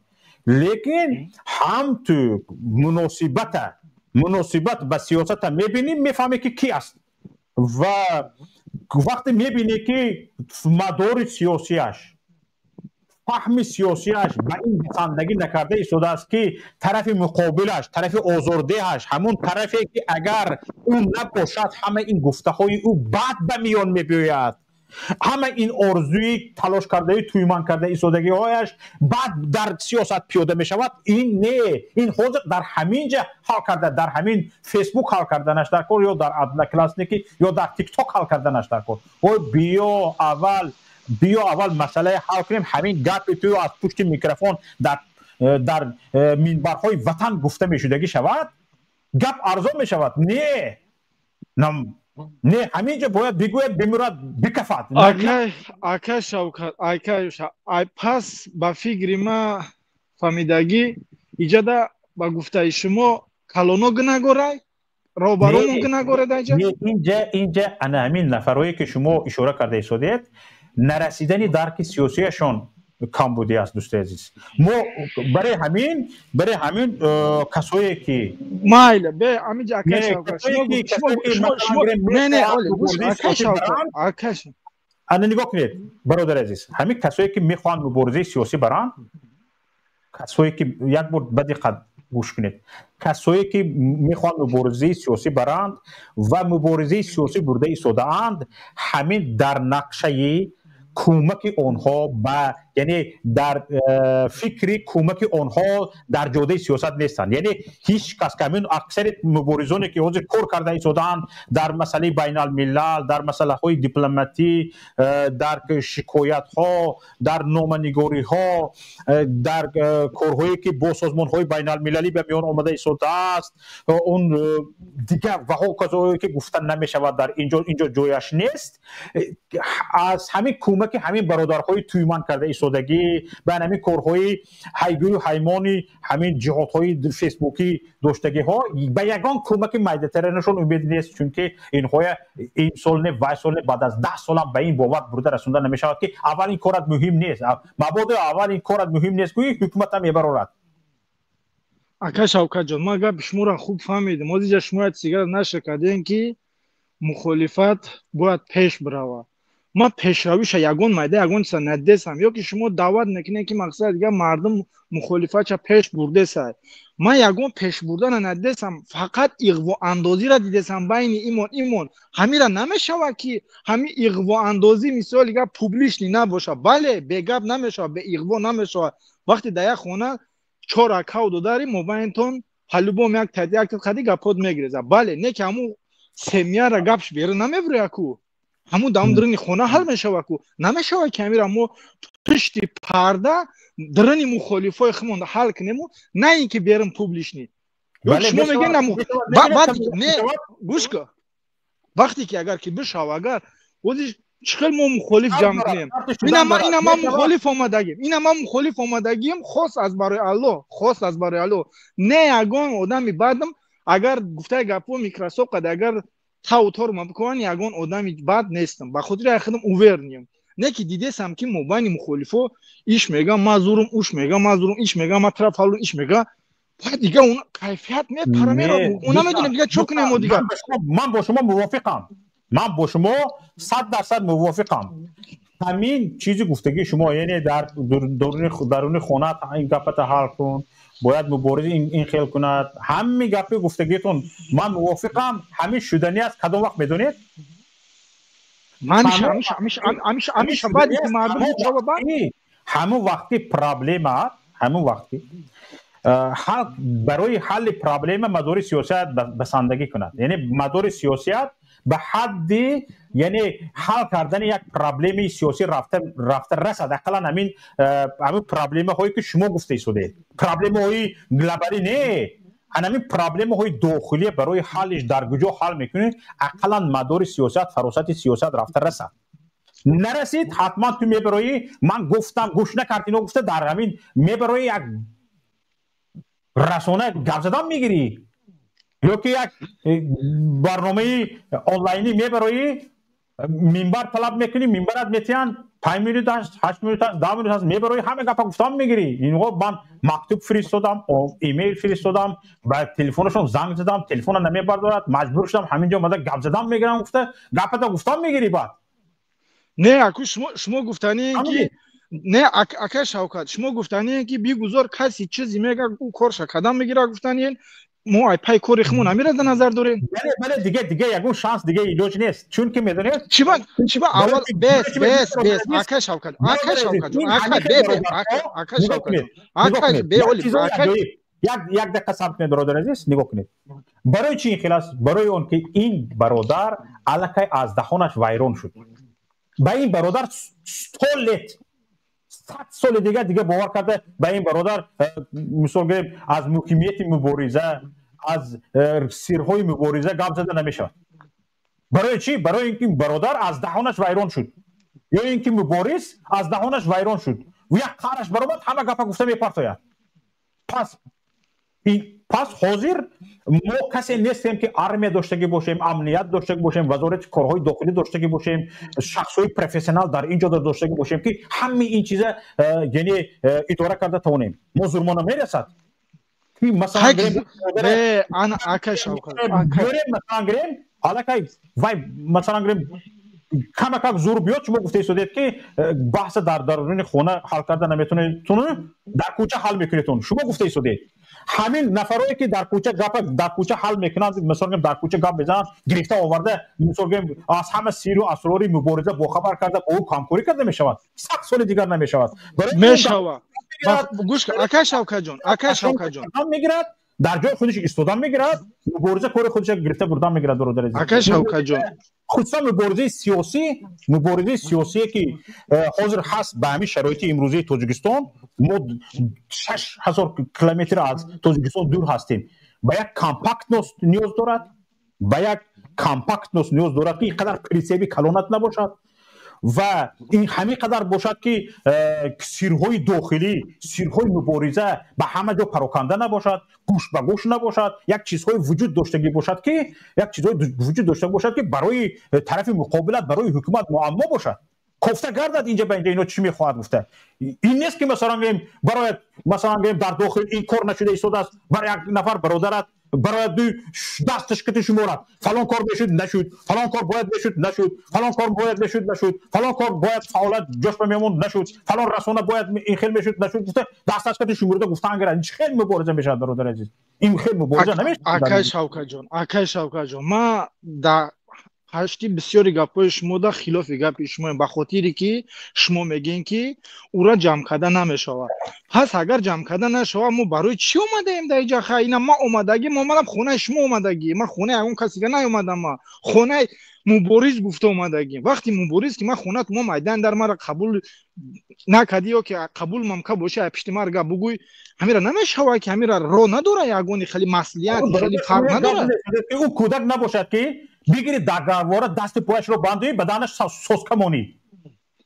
اوخه مهم همون کودک از نچی اوخه همون کودک که وقتی که یه بار دادن سوسکه بونی دو فرق خب میکنه چی بس سوسکه نمیتونه اون کودک نیست کودک میبود کارت گپ دیگه فرق نداره. عقل مایدگی و کلونی داره. پس اگر شما میگن عقل مایده و کلونی نداشته باشه پس با کودک و کلون فرقش چیه؟ این خیلی برادرهایی که توی ایمان کرده ایستادن دو دوی دوران دو فیغان دوران خودشون رو از تو کلون میدونن.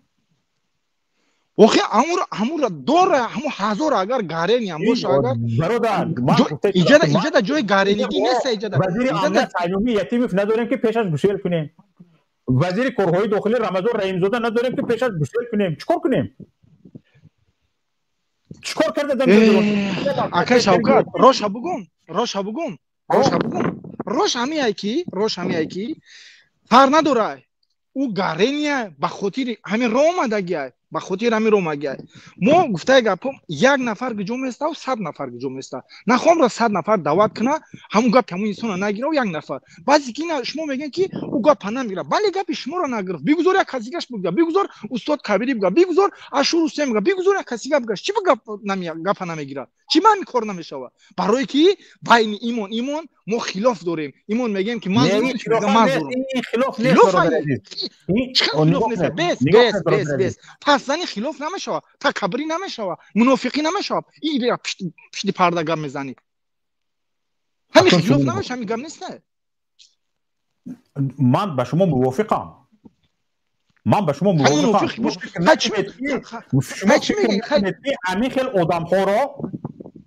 همین خیلی آدم ها را من باور ندارم که نه حسین اشوری قبول دارد نه موحدین کبیری قبول دارد نه علیم شیرزمان قبول دارد یگان قبول ندارم. من باور ندارم. من از اون نام آنها گپ زدن نمیخوام لیکن من به این باور نیستم که همین خیلی آدمای بی‌ادب و همین خیلی آدمای مثلا شلق دهان و همین خیلی آدمای جنگره و همین خیلی آدمای تویمان کننده ممن کننده و خودشون شاه تابشون وزیر را که مبارزایی که روز شب مهنت میکنند نهاد جمع میکنند نهادینه کار میکنند با مشورت کار میکنند با مصلحت کار میکنند برنامه میکشند برنامه میریزند و جگرخون میشوند با اونها گپ نزدگی باشند و یک مرتبه دو مرتبه سه مرتبه ملاحظهشون رو نگفته باشم. من به این باور ندارم. حتما به این باور هستم که گفتگی هستن، شنیدگی هستن و از بار گفتن شنیدن برآمدگی هستن.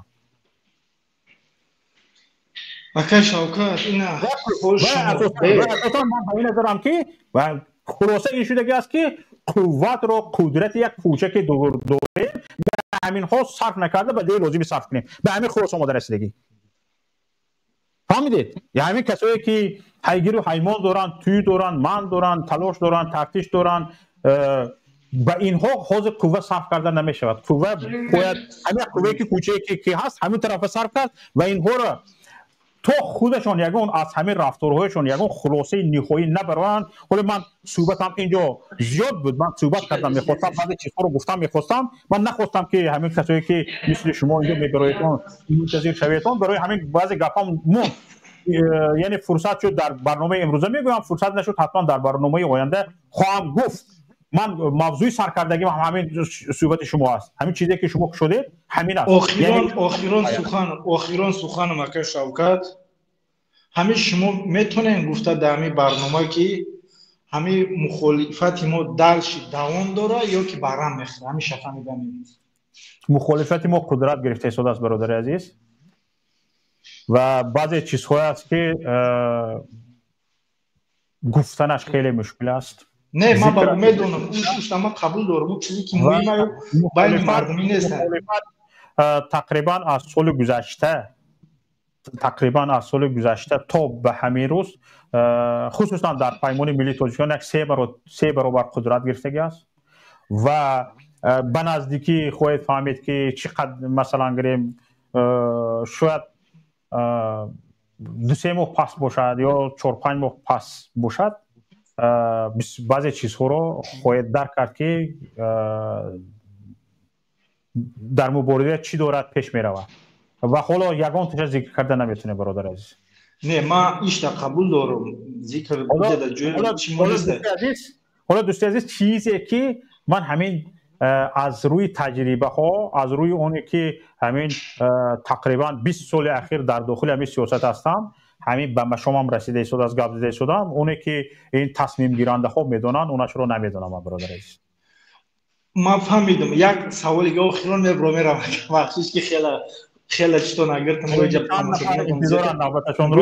انا اخیران سوالم من اشما خواهش میکنم چون اکش ما مثال دیگر مرا میدونه ما گفتنیم که اکه شوکت جان خواهش اگر کدام انسانیت اگر چی گپی داشته باشه همون رای خیلی نمیکوت کده نگین اتکریت همون آدمی که همی کارا کده گی یا بگرا بگوش دایی فیره یا که پشتی پرده مثال گفت زن میشنم بگو برادر نجده خطا داری نه خیلی نه اینکه دایفی ما این فکری ما یکا کمی باشه خب ما یکون کاری بد میکنم نسبت یکون گم میشنوی نه اینکه دایفی ببرای نسبت ما اتکریتی پشتی پرده یا که اتکریت نو ما بگی خیلی نمیکوه در کار نیست ده حیات کمی باشه.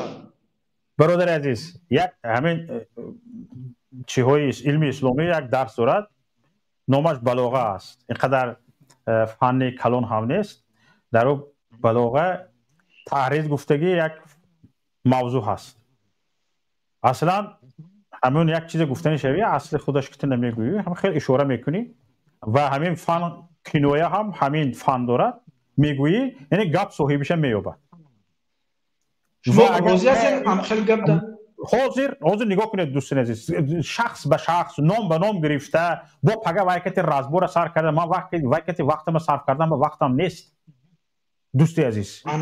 انای اکا شوکت راستی گپ بگم اگر ایروی اگر اکما کم تر کوچکیش میگیرم این ایروی نامردی ای که آدم شنوندن برای چی میشنوندش وقتی که آدم اگر باشه واقعا همین کارا که باشه چیز باشه بخیلی برای برادر از اکثریت که می چقدر که موضوع شما گپ زده شده حالا این دوستان ما که شما با اونها اشارهشون دارید و میگوید اونها یک دیگر کتی تلاش میکنن حقارت چپک میکنن یک دیگر کتی تویمان میکنن دویسونسون شما گفته شده و اکثریت نفرهایی که شما شاید در نظر داشتگی باشه اونها خودشون رو خیلی گمان نکنن پس نام گرفته من چیکار میکنم؟ چی فایده میکنم نام گرفته؟ و ماندگی وقتی میاد 2-3 ماه دیگر بر ازبار صرف میکنم می؟ Анна Сарима салом алейка Шавкат ҷон. Пас агар нахӯр ҳака Шавкат ҷон. Пас беохӣ. من در این بین این برادرها فقط میگم که فقط حاضرم اشکر میگم که کسایی که به همین کار آوره هستیتون یگان گرم فایدهتون ندارد. یعنی مقابل ما، رقیب ما، دشمن ما در تاجیکستان است. قوتون به اونجا صرف کنید. قوتون به همونجا صرف کنید. این قوه که کمبودی داخلی گفته شده تو کمبودی داخلی نشر میکنید، درباره کمبودی داخلی گپ میزنید، تو ایمان میکنید و دودوای میکنید، فایدهتون ندارد. کمبودی داخلی سوار شده بیا 100% مینوس مثلا اگر با پیمان ملی تاجیکستان حل کردنی هستی، رئیس دستگاه اسلام‌الدین سیدوف دین خواهی دین میفهمد، سیاست خواهی سیاست میفهمد. در سیاست هم علم است، در دین هم علم است. بیا قطعش گپ بزن. پس علم باشه همه طرفا باشه. پس برای چی مردم میخوای با رئیسش حل کنی؟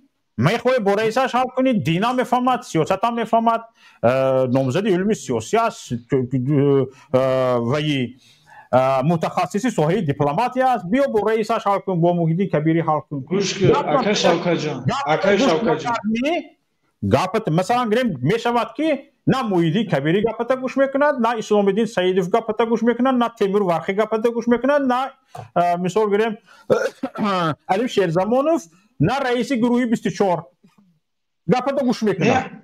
اگر همین خودش همین است که وقتی که گپت هیچ کس گوش نکرد با این خلاصه بیا که همین گپ تو لازم نیست به همینجا. اگر شوکت جان یک گپ عجیب گفتی. حاضر یک دقیقه صبر کنید برادر، من مجبورم که صدای شما خاموش کرده بعد گپ زنم چون که نشده ایستاده است، چون که اینجا دو صدای شود صدای هر دو مردم شنیده نمیتونن میبخشید. بعد شما به من میکروفونتون فعال میکنم گپ میزنید چون که گپ هر دو مردم شنیده نمیتونن. حاضر اگر شما مثلا گریم جمعیت چه خیلی تشکیل میشد؟ جمعیت از یک نفر نه، از نفرهای گوناگون به میان میبیاید. باید ما این رو بفهمیم. از نفرهای گوناگون مثلا از 10 نفر تشکیل شد. شمایی که از کار فعالیت همین یک نفر، شمایی که از کار فعالیت این 9 نفر راضی نیستید و ایده ها دارید، پلان ها دارید، مثلا گریم برنامه ها دارید و میخواهید که همین چیز در همین جمعیت، شما یکی از 10 نفری عضو همین گروه هستید و ایده ها دارید، فکر اندیشه های دارید که اگر فکر میکنید که اگر همین چیزها پیاده شود حرکت پیش میرد، این جمعیت پیش میرد. شما به میان میگذارید، فکرتون به میان میگذارید، کار جمعیت چی است، فکرتون به میان میگذارید، گپتون میشنوانید. اگر یک بار گفتید گپتون نگذشت، 2 بار گفتید گپتون نگذشت، 3 بار گفتید گپتون نگذشت، شما بچه جایره نه، فقط شما بدونید که وای گپ شما الکی پخته خورده ریزه کرده فطیر کرده شوربا کرده خوردگی گپ است و الکی وای گپ به جو نیست. 1 نفر نه، 2 نفر نه، 3 نفر نه، 4 نفر نه و 9 نفر برادرانتون این گپ شما رو قبول نکردن. پیش اینش رفتی گوش نکرد، پیش وایش رفتی گوش نکرد، با آواز مونده آواز نگرفت گپت. مثلا گریم از 100% مثلا گریم از 10 کس 4 کس به گپ تو آواز دادن، 6 کس به گپ تو آواز ندادن. تو باید قهر نکنی، تو باید غضب نکنی، تو باید داد و وای نکنی. من گپ میزنم اینو گپ ما گوش نمیکنه گفته. تو باید صبر کنی. کار جمعیت همین معقولت است.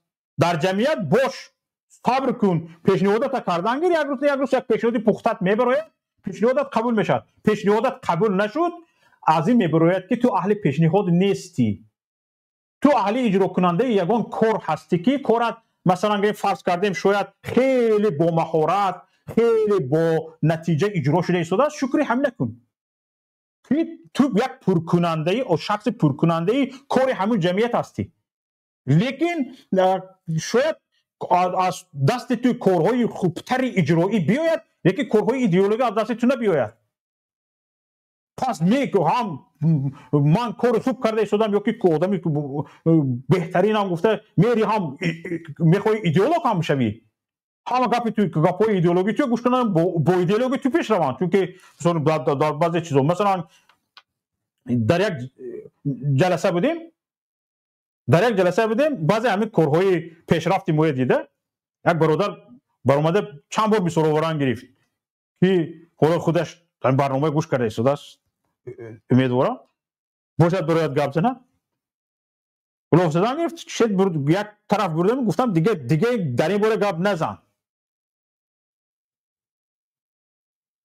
ما یک آدمی کار اجرا کن هستیم، زورمون فهممون برای اجرای کار میرسد. وقتی که مثلا گریم یک آدمی که هم فکرش دانشش و عقلش و مسئله فهمشش به این مشکلی های گلوبالی میرسد، ما فهممون به اون نمیرسد. همین یک چیز شد میتونیم اجرا کنیم.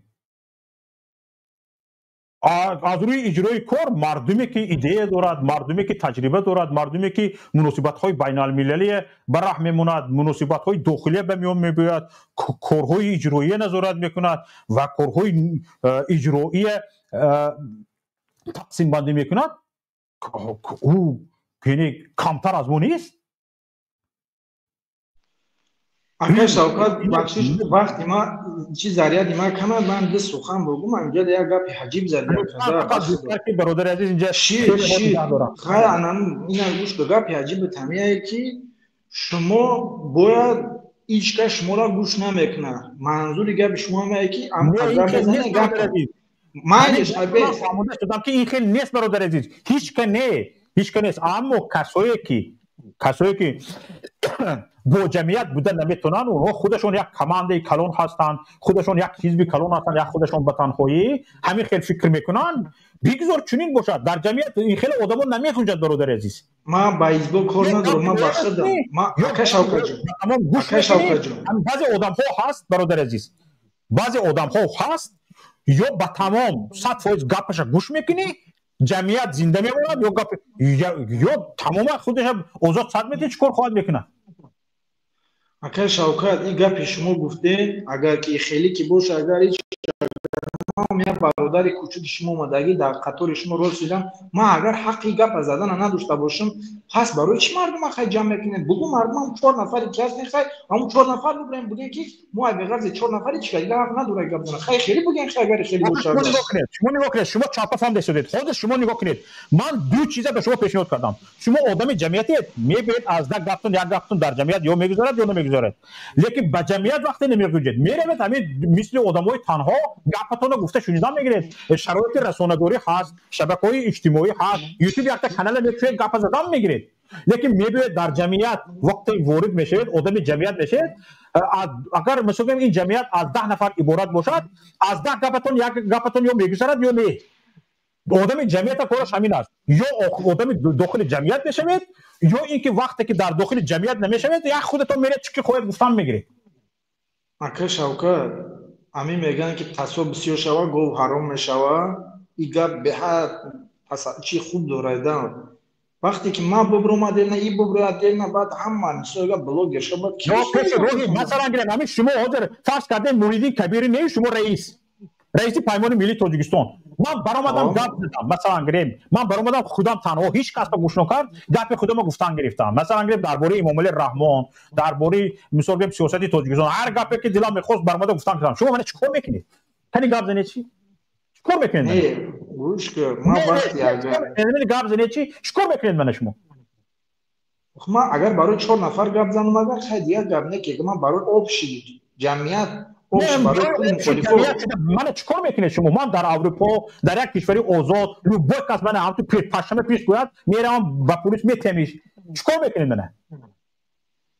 خود چیکار میکنیم اون کار نمیکنید چیکار میکنید؟ تمام همینه، اون کار نمیکنیم مویام همینو گفته شدم من به شما. کراچی با فهمیدگی من اکجان که ما سایی نداره مخالف دوستان نیست. من مثلا فرض کردیم همین در زید با دندانش گزیده تاجیکستان امام علی رحمان نگاه داشته شده است، ما برآمده اومده از اروپا گپ زده شدیم. نه همین گفتنی گپ است. مثلا گریم اپوزیسیون های اروپا میرن از آمریکا گام میزنن. چون صاحب نداریم گفتن گپ است. نه دوستان عزیز، اینجا در همین عصر 21 آقای شوکت جان، هدف ما آقا جان،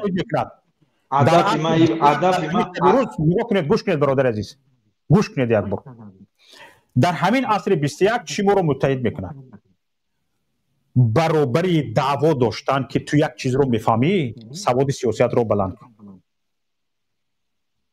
برابری دعوا داشتن که تو یک چیز رو میفهمی، یک شخص مفید هستی، فایده به دولت، به کشور، به مخالفت، به مبارزه فایدت میرسد، تو فهم سیاست رو بلند کن. وقتی که فهم سیاسی تو بلند میشود، در گوجای سیاست میگویی جوتا پیدا میکنی. مثلا گریم در نشست ها کدوم گپت میگذارد کدوم گپت نمیگذارد میفهمیدگی میشی و چی پیشنهاد میکنی چی پیشنهاد نمیکنی میدونستگی میشی و پیشنهاد کردی 10 بار کردی نگذشت جای خفگی ندارد، این رو میفهمیدگی میشی. به این رفته رسیده، پخته رفته رسیدنش در کار یک فرد. وقتی که به این پخته رفته نرسید، پیشوی هیچ چی گرفته نمیتونه. آقای شوکت جان، هدف ما او نبود. هدف ما بود او که مقصد که همه مخالفا، بله هر گروه به خودش گروه بسته، بله او گروه یگان ضرر نداره، خود نظر او بسیار خوب پیمون همش نه که با ما یک فکر عقیده باشیم که هدف ما رحمان و چپکنی باشن، نه اینکه هدف ما نظر 24 چپکنی باشد، 24 نظر یا که پیمان شیخ داره چپکنه 24 نظر چپکنه دیگه گپ وجود نداره. برادر عزیز سلامت باشید، نوبت به دیگراتیه. سلامت باشید. در برنامه‌های دیگر من فکرای جالب داریم انتظارت هستم. خب من دیگه فکرام الله اکبر گفتم زدش با فکر. برادر عبدالله خوش آمدید. سلام علیکم و رحمت الله و برکاته. و علیکم السلام و رحمت الله و برکاته. دوستان عزیز، من برادر عبدالله را به برنامه مخصوص دعوت کرده هستم، چون که با برادر عبدالله من میخوام همینجا حتی بحث هم داشته باشم، چون میدونم که در بعضی مسائل، همین مسائلی که من اندیشه میکنم، هر دو ما هم نظر نیستیم. به هر حال چون دعوت کردم به ایشان، من حاضر از طول مثلا از 5 تا 7 دقیقه وقتشون میدیم تا اینکه نظرهاشون گپ زنن، بعد از اون بحث بکنیم. ما حتما به بحث دیگران حق دارن وارد شوند. ان شاء الله بعضی چیزهایی که نگفته موندم در بحث با برادر عبدالله میشنوید. خدا خواهد برادر عبدالله گپ زنم. بفرمایید برادر عزیز. سلام علیکم و رحمت الله و برکاته. الله رحمت تکلیف کردید. مسئله امروزه که مخالفین حاکمیت سوریه به قدرت رسیدن و این چی تاثیرات به سیاست داخلی تاجیکستان دارد. البته بعد این دوم مسئله حالتی که در افغانستان امروز هست، اون هم چی تاثیراتی به امروزه سیاست تاجیکستان دارد. من میگم که البته این حالتی که امروز در سوریه شده گذشت و مخالفین بشار اسد بالای حکومت اومدن، این به کلی ظالمانی دولت های مسلمانی یک ترس وارد دلشون، یک ترس در آورد. برای چی؟ برای آنکه مردم دیدن که بعد از 14 سال مردم مسلمان که کلا در همه منطقه های مسلمانشین ظلم هست، کشتار هست، غارت و گوییم که تجاوز مردم هست، مالکیت مردم هست. البته از برای همین این مردم هایی که در ظلم هستند یک امید پیدا کردن. وقتی که دیدن که بعد از 14 سال باشد هم این مردم سوریه به غلبه رسید. البته وقتی که بعد که به غلبه رسیدن، حتی که حاکم پرزیدنت مصر برآمد سیسی گفت که ای مردم، من آدم کش نیستم، من ضد اسلام نمی جنگم، من اینقدر مسلمان ها رو نابود نکردم، گفته حتی که همین حرف ها را زد. البته این غلبه که غلبه مردمی است، غلبه کلی مسلمانانی که هستند، اون غلبه از اونها هست. البته در آینده من فکر میکنم که یک نظام درست برای مردم مسلمانی اون منطقه می شود که مردم باز از دیگر دولت ها به دولتشان برمیگردند، مسئله های اقتصادی، اجتماعی و حتی حقوقی براه مانده می شود و این چیز گویم که یک زندگی خوب برای دیگران یا که یک نمونه برای دیگران می شود. گفتم من امید میکنم اگر که نظام عادل شود، اگر نظامی عادل شود، عدالت باشد در اونجا. البته این حالت البته به سیاست تاجیکستان هم علاقمندی دارد و چیزی که گفتم به سیاست های دیگر کشورها هم علاقمند است. حتی که آمدن طالبان به یک گویم که به افغانستان و امروز اداره کردن این دولت و همکاری های طالبان و رشدی گویم که صنعت، کارخانه ها، راه و دیگر تجارت ما میبینیم. البته آن چیزی که 30 سال حکومت تاجیکستان به دست نآورد، امروز طالبان 30 ساله امروز به دست آوردند. حتی که خطی گویم که گازی امروز در بین ترکمنستان و افغانستان شرطنامه شد، چندین قدر با واسطه از ترکمنستان به افغانستان گاز میده. امروز حتی که در داخل های افغانستان راه های گاز، توربه های گاز چی کرده استودن که مردم با گاز تامین کنند. راه ها را البته اسفاب پوش کرده استودن، بیناهای نو ساخته استودن، چندین زوادهایی که است که حتی که امروز روسیه هم از این چیز منفعت دار است، میخواهد که با این دولت چیکار کند، همکاری کند، کارخانه ها بنیاد کند. امروز چین هم در این چیز شرکت کرده ایستاده است، باز دولت ترکیه در این چیز شرکت کرده ایستاده است. از یک چیزهایی که هست البته بین ازبکستان و افغانستان و پاکستان یک راه آهن 760 کیلومتره سال 2027 به خاتمه میرسد. تقریبا 6 میلیون دلار میلیارد دلار به اونجا صرف شده است. البته تقریبا 15 میلیون تن در یک سال بار از جانب ازبکستان به افغانستان و پاکستان برده می شود و از جانب پاکستان به طریق افغانستان به ازبکستان آورده می شود. حتی که روسیه هم به همین راه آهن پیوست شدنی هست، در اینجا حتی قزاقستان، حتی بلاروس هم پیوست شدنی هستند. البته این چی به رشد یک دولتی که گویم که بعضی ها میگن که 40 سال جنگ زده بود، نه، البته که تقریبا 200 سال جنگ زده بود. وقتی که بریتانیا وارد این منطقه شد، بعدی اونها رفتن، دولت شوروی وارد این کشور شد، بعدی اونها رفتن، بعد ناتو وارد شد، تقریبا 200 سال جنگ زده بود. بعدی گویم که کلا رفتن ناتو در 3 سال اینقدر رشد کرد. البته مردم تاجیکستان هم این چیزها رو میبینن. برای چی؟ برای که در طول 30 سال بسیار کارخانه هایی که در تاجیکستان هست، امروز این معلومات از رادیو آزادی است که رادیو آزادی میگوید که 70 شرکت های خرد و کلان چینی در تاجیکستان فعالیت میکند. غیر از شرکت های چینی 700 کارخانه های خرد و کلان چینی و غیر از این شرکت های مثل دولت های اروپا، دولت روسیه در تاجیکستان فعالیت میکند. کارخانه ها حتی که از یکی گیس های تاجیکستان به ایران تعلق دارد، چند فایزی درآمدی اون گیس رو ایران میگیرد. از برای همین لیکن ما میبینیم که کلی بایگری های تاجیکستان، کارخانه های تاجیکستان البته از آن دیگرها هست، مردم تاجیکستان در ظلم هستند. امروز ها ما میبینیم که برای ما این چیز طبیعی شده مونده است که سحر میخیزیم رادیو آزادی یا از دتیوی یا دیگر با رسانه هایی که هستند میکشویم، یک نفر زندان شده است یا 10 نفر زندان شده است، یک نفر را بردند، یک نفر را کشتند، یک نفر را تجاوز کردند. این چیزهای طبیعی شده است برای مردم ما. پیش که مردم عادی را البته زندان میکردن، سالهای آخر نفرهایی که کلیدی بودند در این حکومت خدمت کردند، 1 سال نه 10 سالها خدمت کردند. مانند مثال گپ سید جعفر عثمان زاده، همراخان ظریفی، اکبر شاه، مثال اسکندرов، مثال چند سالها در همین مثال دولت خدمت کردند. وقتی که گویم که بازنشست شدند، اونها رو با تبادلات تهمت کردن، برده زندان کردن. حتی که یک دیوانه هم میگوید که برای چی اون وقتی که اینها چند نفر هستند، وقتی که در وظیفه بودند صاحب قدرت بودن، همین عملها را انجام ندادن. وقتی که پیر شدن خواستن چی شوند؟ پرزیدنت شوند. بعضیشون 63 ساله، بعضیشون مثل که 70 ساله هستند. برای 70 ساله چی لازم است کرسی؟ اینقدر این نفرهایی که در وظیفه‌های کلیدی بودن، البته خیش و تبار اطرافشان گویم که زندگی‌هاشون خوب بود و اینها لازم هم نبود.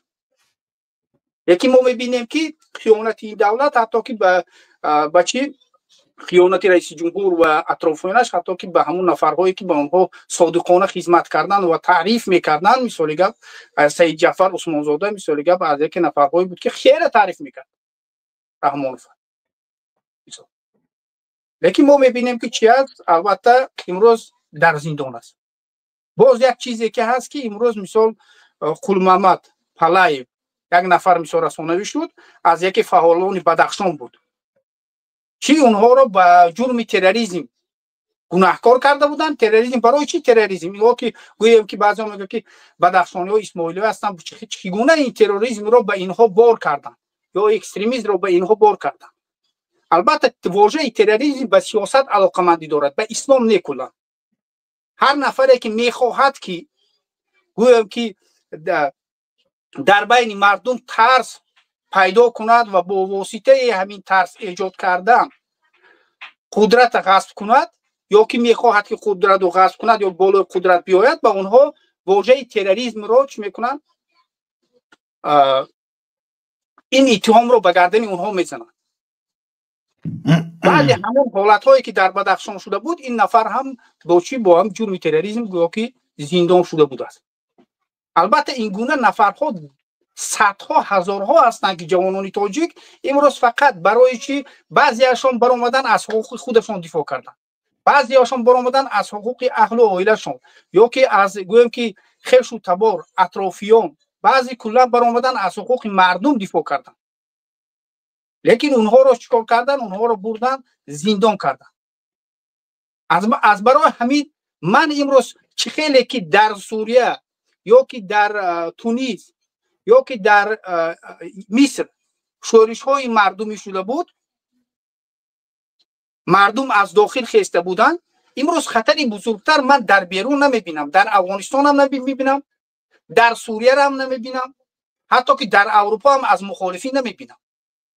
خطری بزرگتر برای این رژیم در داخل تاجیکستان است. همون میگن که بمب که آیسته میگه ساعتش نزدیک شده ایستاده است، همین چیک چیک رفته ایستاده است. یک روز این مردم میکفد. البته چی است؟ این ظلم تا همون قدر باشد مردم یک روز تحمل میکند هر چیز چی دارد همون البته مرز دارد، به همون مرزش میرسد. از برای همین این چیزهایی که در سوریه یا که در دولت‌های کشور همسایه شد، البته این چیزها در آینده گویم که حکومت نوبکار بودنش، حکومت دروغگو بودنش، حکومت دوست بودنش، این چیزها را چی میکند؟ برای مردم نشان میدهد. حتی که میتوانند که انسان‌ها مثال گپ آموزن، بینن همقدر دولت گویم که همسایه افغانستانی که گویا که میگه که عقب زده امروز چند قدر پیش رفت در مسئله اقتصاد و مثال گپ چی سودا و تجارت. لیکن من نمیگم کمبودی‌ها دارن، کمبودی‌ها مسئله تعلیم زن‌ها و غیر چیزها دارن. امروز ما از نقطه نظری گویم که سیاسی حرف میزنیم که چند قدر پیشرفتی اونها، چند قدر در آینده ممکن که سوریه هم همین گونه پیشرفت کند، طبق اونها ممکن از اینها هم پیشرفتشان چی باشد؟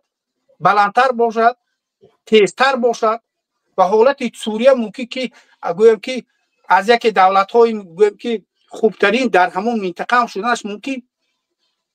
امروز مثلا ترکیه میخواهد دستگیری کند، امروز میخواهد دیگر دولت‌های مثال غربی میخواهد چی کند، دولت‌های عربی میخواهد به این دولت کمک کند.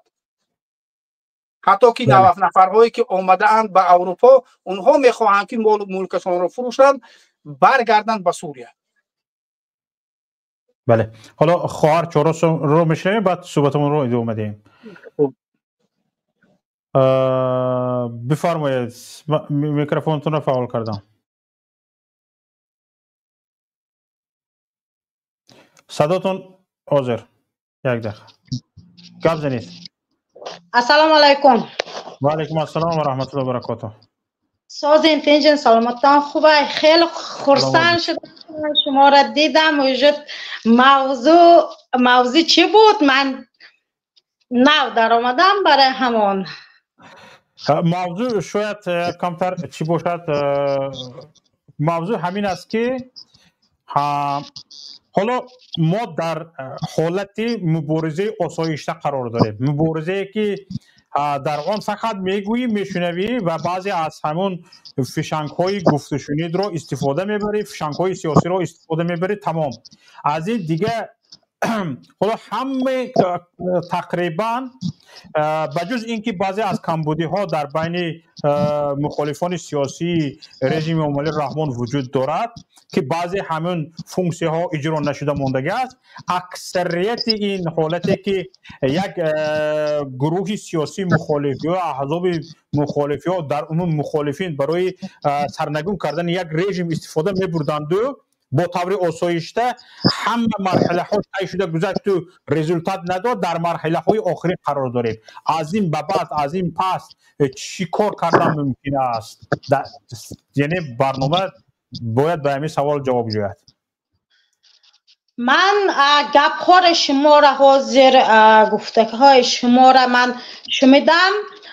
من میگم که هر یک چیز تاریخ نزدیک میگیریم. تاریخ نزدیک حقیقت گور کردگی. هر یک تاریخ حقیقت گور کردگی. این خواه کردگی خطاگی خورا حکومت امام علی رحمان کردگی خطاگی خورا آینده را شما نکنید. این خواه امروز خطا کرد، ما فکر کنیم که امروز اینا منم اینجا به خطا کرد. ما همین خطا را ما نکنیم. برای همان تاریخ میگد ما تاریخ یاد گیریم، تاریخ زوچید کنیم، حقیقت میابیم. امام علی رحمان کلانشان، آزاد رحمان کلانشان، رستم امام علی کلانشان امنیت تا حاضر خطا کرده آمدوست برای یک آیله میکشد، ترمه میکند. طوری برای مردم نه، برای یک آیله. ما فکر کنیم که اینها برای یک آیله خدمت کرده است. همین خطاها را ما نکنیم، برای مردم کنیم. اینها ما را کشته، ترمه کرده،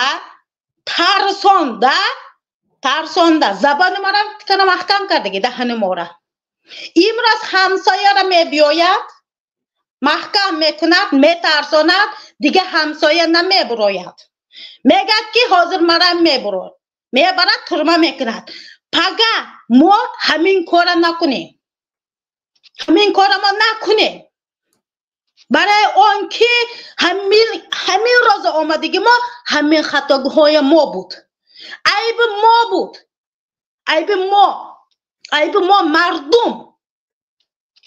برای آن که ما را ترسانچه کرد، ما همین چیزا چیم پاشیدیم. نگفتیم که ما مادر تربیه کردن نتونستیم، مردهای ما مرد نشد. برای آن که مردها را تعلیم تربیهش ما نگرفتیم. ما مادر تعلیم تربیه کردیم که ممکن خطا کردیم. ما پدر ما را تعلیم تربیهش نمیگرفتیم، مردتر میشدیم، نوترس میشدیم. همین چیز خطاگاه ما. من تن میگیرم، من خطا کردم، مادر من خطا کرد. برای آن که این ضعیفه بود همین قدر داد. پدر من ندیدم پرکتیس که ممکن ندادگی. همین برای آن که برای یک لقمه نان گفته دویدگی، مرا بخورانم، دیگر را بخورانم گفته. برای همون خطاگاه ها را پگمان نکنه. همه تعلیم تربیه گوده که زن گردن به نپرتویم. مردها هم تعلیم تربیه را حیکو دادن در کار، گفتن در کار که بچه مرد شو. امروز خانه همسایه با آمد، پگه همسایه خانه تو با می بیاید رفت زششت کن گفتن در کار راه حقش طلب کن بزن بکش اتک نده همه خیلی تربیه کردن در کار همه ممت حکومت تاجیکستان ما خلق به خدمت میکند ما خلق به همه این چیزا هایکو پگ آینده به راه دادن در کار نه ما مردم فهمیدن ما در کار مرغ نشوید مرد خواه مرد شو یک بار دنیا آمدی یک بار میموری یک بار 100 بار نمیموری رنگ نامرد 100 بار مردن یک بار مرد شده مردن افضل همه خیلی تعلیم تربیه دادن ما در کار آینده خدا ما با ناتار شود حکومت تاجیکستان مردم به خدمت کند ما مردم حکومت بنه همه این چیزا گفتن ما در کار تا حاضر سر کردن ما در کار یعنی از این گفته شما بار میاد که امام علی رحمان نباید پرسیم ما باید پرسیم امام علی رحمانه که توی مثلا قدرت آمده چند در افنوندی ما گفتن ما در کار ما پرسیم ما هستیم امام علی هست من این پاشیدگی لباس امام علی حق من آیلق من پول من جان من اهل آیلش کتی ما نالک سپریده استیم اینا هایکو آیلق کلان گرفته استی من می اشکمش هایکو مزدکر زندگی کده استی مردم من چیکار کده استی گوش نه تشنه وگان بخواب کوچه بخواب پیش مسورکه بخواب ترمه بخواب جنگ بخواب مرداز جنگ خوابه برای چی طلب نمیکند برای چی حمایت نمیکند برای چی ما مردم وینوات هستیم ما پرسیدن نمیتونیم همه ترسانچق شدیم که گفتم میترسیم این تکرار نگاه کردم میترسد برای چی من دیده استی تاجیکستان میداند که من مردم من نمیترسم نه رستمش نه کلانش نه آزاده امام علی یگانتش نمیترسم پیشانه من بیاد بپراد نمیترسم یا من رستم که یک تروریست از تروریست بترسم کیه یگانت مخالف من ندیدم که رستم یک تروریست گفته نشه میترسد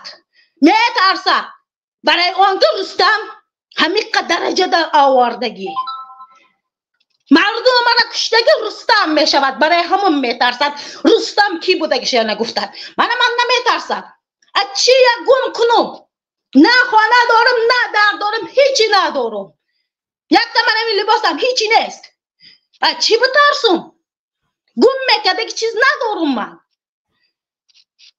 همه چیزی مرا گرفت از چی بترسم مردم نه ترسه امروز تو ترسیدی پگه میکشد کشت آمداست سلامت باشد سلامت باشید در پناه خدا سلامت باشد حالا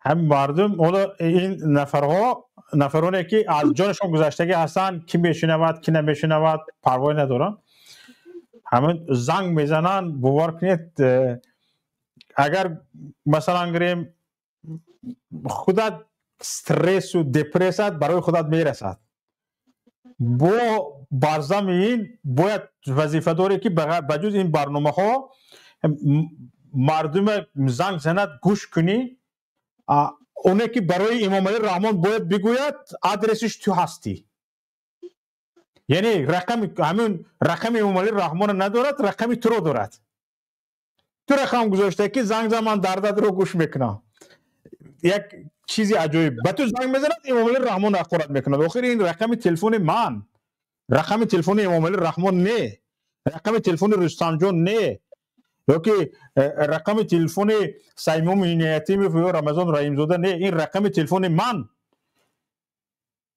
یعنی جواب درست هم دارد میگه که تو برای همین مونده که ما مثلا دلمون خالی کنیم گوش کنی برای همین رقم مونده ما برای همین گام میزنیم جایی که دلمون خالی میکنیم ببینید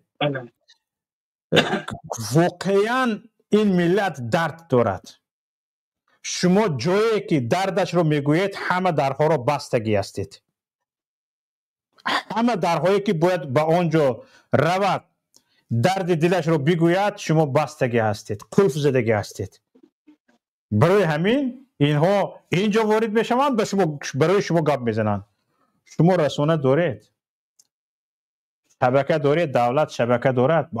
در دولت دموکراتی اصلا شبکه های تلویزیونی، رسانه ها، وسایل اخبار عامه نباید دولتی باشد. نباید دولتی باشد و دولت به کار رسانه ها نباید دخالت کند. اما در تاجیکستان همه رسانه ها دولتی هستند اکثریت. و با وجود همین به مردم حق میدهید که برایت اقلا با بینابت گرفتن آداب و اخلاق یا مدنیت سخن اقلا از کمبودی ها گپ زند. ما همین طاقت دارید که بشنوید؟ ندارید، بمیرید از این روزتون. حالا برادر عزیز چند چیزهای گفتنی بودم راستی گپی بسیار هستو نگفته موندم. اینجا یک نفر دیگر رو گوش میکنیم. بعد از آن اگر وقت داشتگی باشید من تقریبا یک 10-15 دقیقه دیگر وقت شما گرفتنی هستم. روزی هستید؟ خوب. یک نفر دیگر رو گوش کنیم. وطن بفرمایید. تو همین کس منتظر نمونه. وطن بفرمایید. سلام علیکم آقای شوقت. و علیکم السلام. ای برادر ما سلام علیکم. ای برادر دار وار که امی برادر یک پاسل نیوریم یک خیلی شید یک چند ماه روزی گپ یک گپای بهترین گپا بهترین تحلیل میکنه منطقی یک گوش کردنش یک کیفیت میبخشده برای برای همین من دعوت میکنم. بله در حقیقتا گوش میکنی یک راحت میبری. خیلی اگر یک چند سال پیش این برادر خیلی سالا شی گوش میکنیم پیشنهاد وقتی یک چند سال پیش یک کم نیم خیلی چیز میرفت بعضا وقت خیلی گپای همو تکفیری رو میزده نکی بس نمریم این برادر و دیگه است. ما خیلی خوشحالم که این برادر یک طرفی خوب و یک بهتر در گذشته است. یم خرسان میشم دا نشدی گپ زنیش یک خیلی برادر با سواده. ما ایرا پسند گوش میکنم هر وقتی. اینها نه فقط مثلا مسائل دینی، اینها متخصص ساحه حقوقی هستند. ختم کرده دانشگاه بین المللی حقوقی هستند. بله ما بعدا پس ما ایام وقتی که میبرومد روزیاب هر یک برنامه میبروم ما گوش میکردم. برادر احسن آفرین بار که خیلی که تعلیل میکنه یک بگیم که بهترینه. خب اکا شوقت جان یک سوال شما دبد یک سوال داشتم. حاضر شمیش در حزب نهضت یا در پیمان ملی؟ من بله من اعضای حزب نهضت اسلامی تاجیکستانم. حزب نهضت اسلامی تاجیکستان در پیمان ملی تاجیکستان است. نه ما توجه میدونم که در پیمان ملی تاجیکستان حزب نهضت بعدا شما هستین با بعدا شرافون. نه این خیلی نیست. هیچ خیلی است. پیمان ملی تاجیکستان یگان نفر اعضا ندارد. به پیمان ملی تاجیکستان فقط سازمان و حرکت و احزاب پیوست میشن. با تمام اعضاهاشون پیوست میشن. یعنی ائتلاف به ائتلاف اومده پیوست میشن به پیمان ملی تاجیکستان. پیمان ملی تاجیکستان ائتلاف چند حزب و حرکت های گوناگون است. مثلا گریم من اعضای پیمان ملی تاجیکستان نیستم. من اعضای حزب نهضت اسلامی تاجیکستان هستم. حزب نهضت اسلامی تاجیکستان یک قنات پیمان ملی تاجیکستان است. فهمیدید؟ یعنی اتحاد یعنی یک فدراسیون سیاسی است. فهمیدید؟ یک فدراسیون سیاسی است. یعنی مثلا گفتم ساخت خودی ساخت خودی حزب نهضت اسلامی تاجیکستان ساختش خودش یک چی میگه به ساخت اونیتری میگن چی میگن همین طور است. ساخت پیمان ملی تاجیکستان فدراتیوی است، یعنی خودش از چند احزاب عبارت از چند احزاب و حرکت های گوناگون ساخته شده است. به واسه نفرهای تنها شخصهای علاهیده اعضا نمیشوند. شخصهای علاهیده مثلا گریم به حزب نهضت اسلامی تاجیکستان رفته اعضا میشود، مثلا گریم به انجمن آزاداندیشان رفته چی میشود، به اساسیاسیون مهاجران اصولی مرکزی رفته اعضا میشود و اینها در علاقیدگی خودشان یعنی یکی از قنات‌های پیمان ملی تاجیکستان هستند. این طور است برادر عزیز. اکا شوقا جان همی در پیمان ملی تاجیکستان دا مثلا یک چند کس در همون دایره داخل میشه، مثلا حزب نهضت است، بعدا جنبش آزاداندیشان انجمن آزاداندیشان بعد اساسیاسیون مهاجران اصولی مرکزی یک چهار تسکی چهار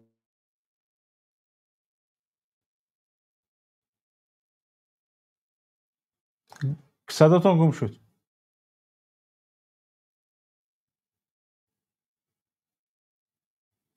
برادر صداتون گم شد.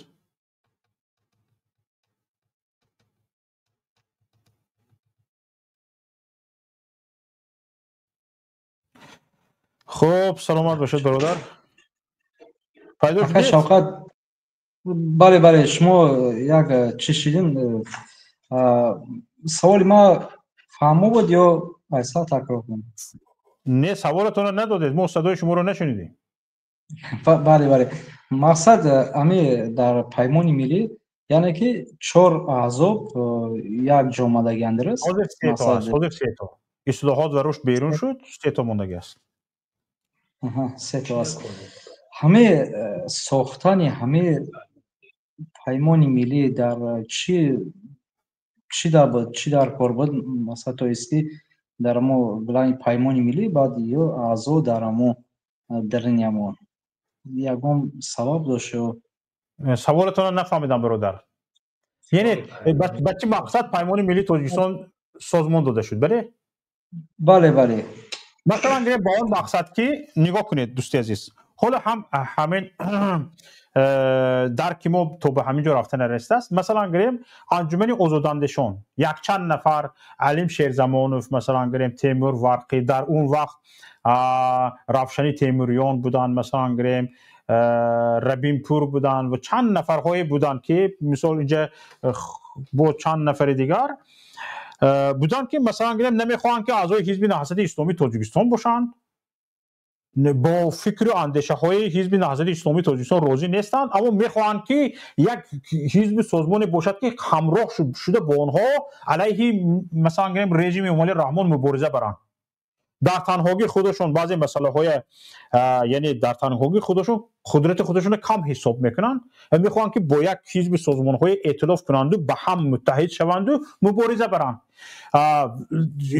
در این حالت هیچ وقت حزب نهضت اسلامی تاجیکستان حق ندارد که بالای اندیشه های آنها، بالای فکر نظری آنها، برنامه های جداگانه آنها برنامه های خودش را تحمیل کند، فکر نظری خودش را تحمیل کند. آنها در این مسئله آزاد هستند، لیکن یک پروژه یگانه دارند. پروژه یگانه این است که باید متحد شده بر ضد رژیم مبارزه برد.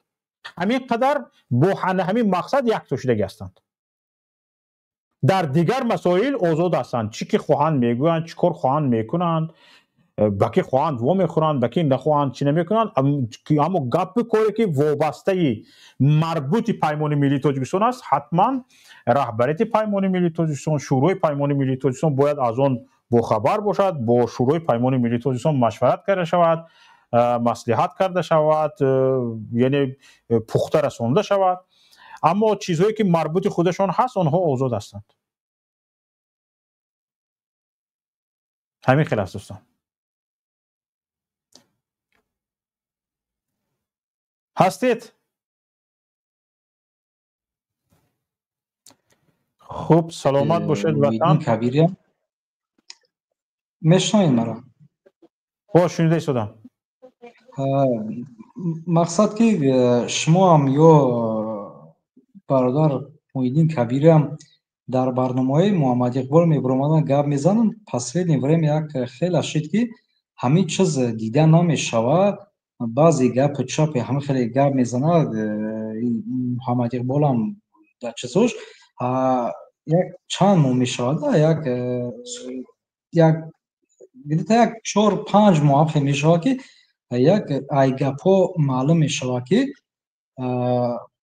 як ихтилофа ё чӣ хеле аста парокандагӣ дар ҳамин дирн чизе аста дида мешавад ки ӯ дар барномаи шумо дар барномаи пештараи шумо Муҳаммад Иқбол ҳам медиромад ёки шумо дар ӯ барнома ёки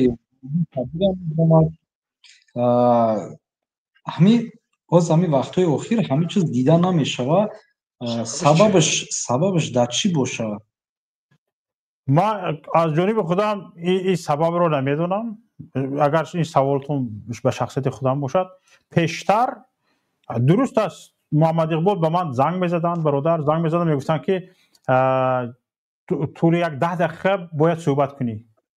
من وارد میشدم، طول یک 10 دقیقه صحبت میکردم، میگفتن که طول یک 10 دقیقه صحبت کن. من مثلا گریم یگان طهارت میکنم، نماز میخونم یا یک کار دیگر میکنم، یگان چیز مثلا تو باید گپ زنید. چه خیلی که من حاضر برادر مثلا گریم عبدالله را دعوت کردم، برادر محمد اقبال دعوت میکردن، مثلا گریم 8 دقیقه است 10 دقیقه است میرفتیم صحبت میکردیم و من دعوت میکردم، برادر محمد اقبال می اومدن مثلا گریم 8 دقیقه است 10 دقیقه است صحبت میکردن.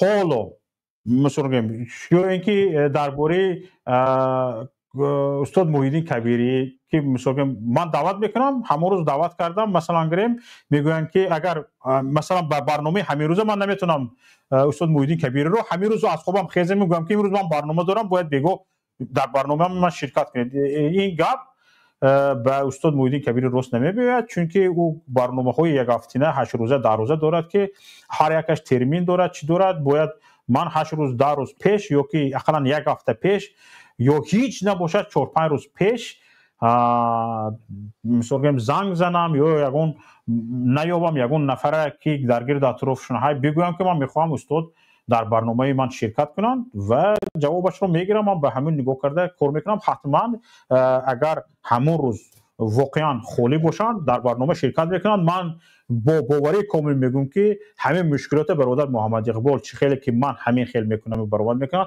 حاضرم ندارن. با باوری کامل میگم حاضر من به این نظرم که مثلا گریم حالا همین یک 10 دقیقه برآمده گپ زن گفتنی برادر محمد اقبال نسبتی من هم گم شدگی است. شاید دیگه سیاست‌های برنامه شاید دیگه اشتباه باشد. همین مثلا گریم همین مسئله اگر با استاد اگر شدگی باشد چه خیلی که با من این مسئله را باید از برادر محمد اقبال بپرسید.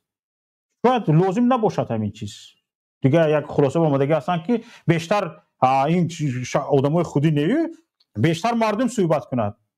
یعنی به این خلاصه بیشتر حاضر من آدم خودم برآوردگی هم عبدالله داشته ایستادم که بیشتر با او صحبت کنم. همین شاید به چقدر مردم معقول نشود همین چیز. شاید به اودیتوری مثال گریم محمد اقبال 2,000 3,000 4,000 5,000 آدم می‌دارد. در اونجا مردم بیشتر بخواهد وارد شود صحبت کند، بیشتر به مردم وقت داده شود. در این خیلی حالت مثلا گریم سیاستی این خیلی حالت که زیاد میشود سیاستی چیز دیگر میکنی، سیاستی رسانه داریت دیگر میکنی. میگویی که ها من آدمای خودم میبیارم، سیاستمدار میبیارم، یک چی میبیارم، نیم ساعت 1 ساعت گپ میزند وقت میگیرد. از این مثلا برنامه ما مردمی است، مردم گپ زنند.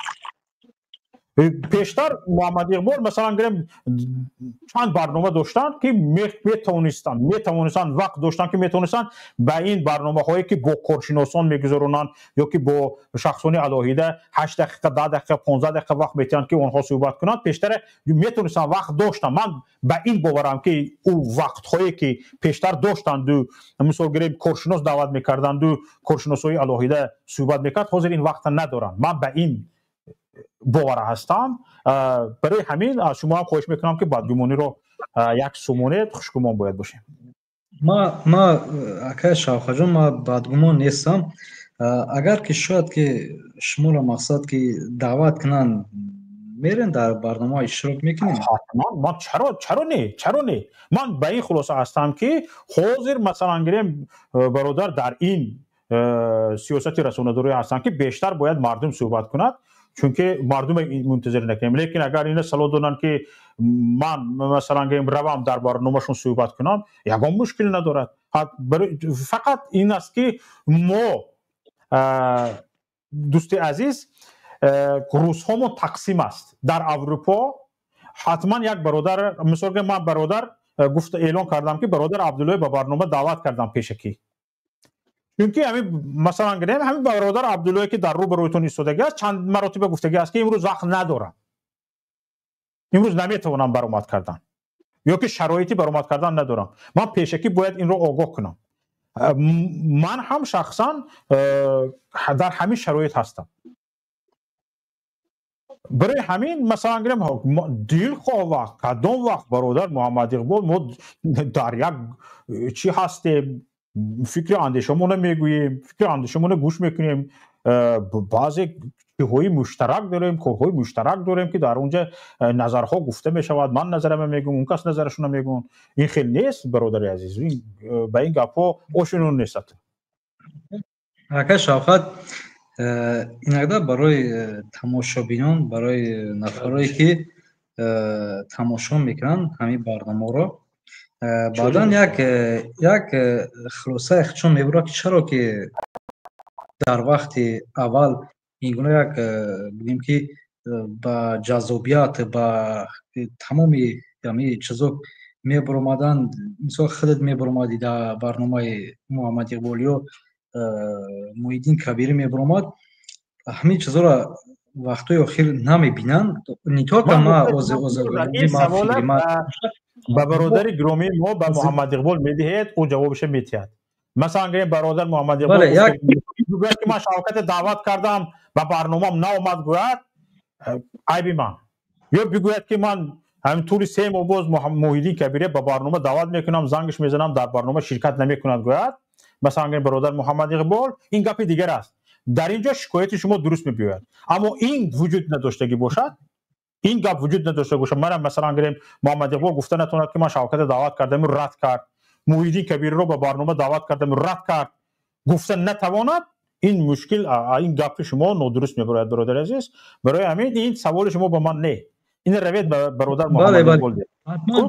حتما این سوالا به اون کس داده میشود. یک چیزی که من میخوام همینجا در بگم با فیلم که برنامه شما را گوش میکنند، هم محمد اقبال یا هم محیدین کبیری هم. مقصد ما همین بود که ما میخواستیم که یک بار در برنامه محمد اقبال محیدین کبیری یک بار شرکت کنه، اگر که همین چیز مقصد مخالفت مبین همه یک یگان جنگ جدال نباشه. اگر این چیز نباشه چرا که همین چیز نمیشه که این گپ به من نه برادر عزیز.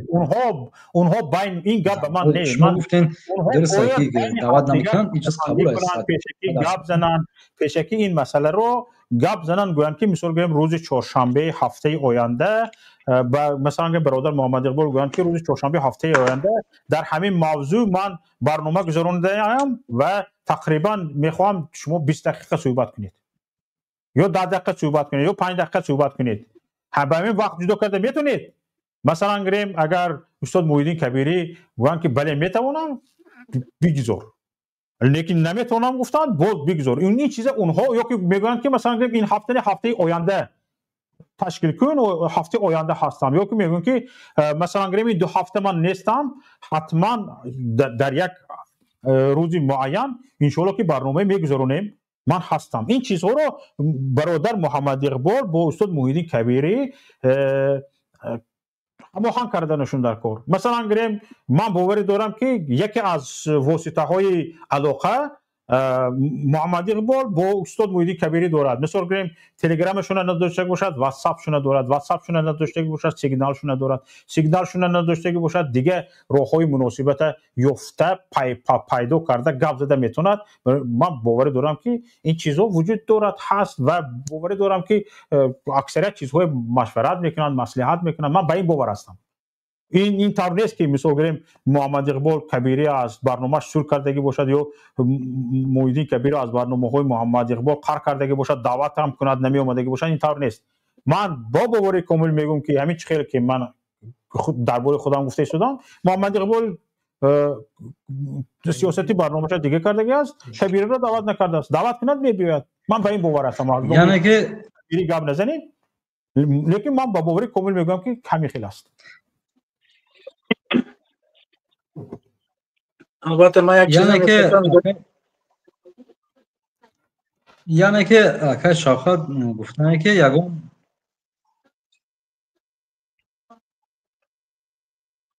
نه تمام این مسئله همین چیزی که گفتم همین خیلی است برادر عزیز.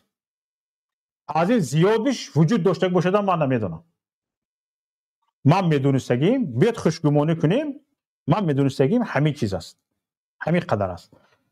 مثلا مثل پیشتر من دعوت نشدم نیم، من به این باور هستم که همین سیاستی رسانه‌داری یعنی که آقای شافعی بین شما یگان خیلی مقصد نوفهمی یگان چیز نیست، این نوفهمی نیست. درست من برادر عزیز یا محمد اقبال شخصای نیستیم که هیچ وقت در بین ما نوفهمی نگذارد. ما چندین سال باز همکاری میکنیم، در یک سری کار چند بار یکدیگر به سر یکدیگر دودزنک میکنیم. ما مثلا گریم در همین با محمد اقبال در سایت اصلاح هم در یک دو کار کردگی هستیم برادر عزیز. در مسئله های مثال گریم چی ها هم همجای کار کردگی هستیم. ده ها بار فکرمو به یک دیگر ما راست اومدگی نیست، به سر یک دیگر ما دود زدگی هستیم. کار همین است. کار همین است. این که بیناتون یک واپچه یک دیگر نفهم میبیاید با جاش گشته میبیاید. برادری همین است. برادری همین است. با همه همکاران هم این خیل حالت به میون میبیاید در بین ما. لیکن هیچ کس همین چیزه توپقا دوام نمیتید. هم مبارزه سیاسی هم یعنی خصلت یک مبارزه هم باید همین خیل باشه. وقتی که یک مبارز در راه مبارزه از همسنگرش رنجید و از وی کنار گرفت، این چقدر فاصله گرفت همین قدر در بین ضعیفی به میان میبیاید. همین قدر ضعیفی به میان میبیاید. مبارز باید این داند. مبارزه که همین چیز نمیداند وی مبارز نیست، وی ولوله است. تمام. مبارز چقدر از برادرش از همسنگرش فاصله گرفت، دوری جوست، وی هم ضرر خودش است هم ضرر همسنگرش است. از همه پیش ضرر به خودش میرسد، چون که در مبارزه جمعیت قدرت دارد. همین انگشت ها تنها به تنهایی لباش چی میکنی میشکنی جدا، لیکن مشت میشود نمیتونی شکسته. این خصلت مبارزه باید هر یک مبارز دانسته نشته کار برادر عزیز. سلامت باشید. آقای شافعی یک دقیقه برادر عزیز، اینجا مردم منتظر است. چند کس وارد شده برآمده ایستاده است که ما بسیار گپ زده شدیم. شاید محمد اقبال همین ما برای لقه ها رو برای همین به برنامه شما نمیتید. یک خواستم یک چیز گفتم که روز گپ تک نمیدونم خط کردیم نمیدونم دیگر بیاید در برنامه‌های دیگر مونیم. مالش برادر عزیز. حالا اینجا یا شاید ما مونم اگر همینجا دگم یکی اخیر یک گپ گفتن خیلی برادر گپ زن بعدا ما یک اخیر میگم اگر تمام اگر مالش. خوب برادر عزیز. حالا برادر عبدالله نگاه کنید، شما در مسائل آگاهی سیاسی هم دارید. مثلا اگر شاید شما سیاستمدار گفته نشود هم سیاست شناس گفته می شود. یعنی شناخت سیاسیتون خوب است. حالا نگاه کنید، همین روند مبارزه آسایشته در این مبارزه که توسط رسانه میکنی، توسط سازمان های بین المللی میکنی، جامعه شهروندی میکنی، توسط انتخابات میکنی، همه این روندها را همین مخالفان تاجیک گذشتند. همین روندها را. حالا من به نظر شما چیش ماند؟ به نظر شما چیش ماند که مخالفین نکردند که باید کنند؟ یک چیز است نه پیش از وقتی که هدف یکم مثال دیگر مقصد هدف درست باشد، نه اینکه بالای حاکمیت آمدن نه هدف، بلکه مردم تاجیکستان را گویم که 70 سال کمونیست دولت شوروی کمونیست کرد، از دین و از سیاست و کلان از کلی دولت های گویم دیگر دولت ها دور کرد، جهانبینی را محدود کرد.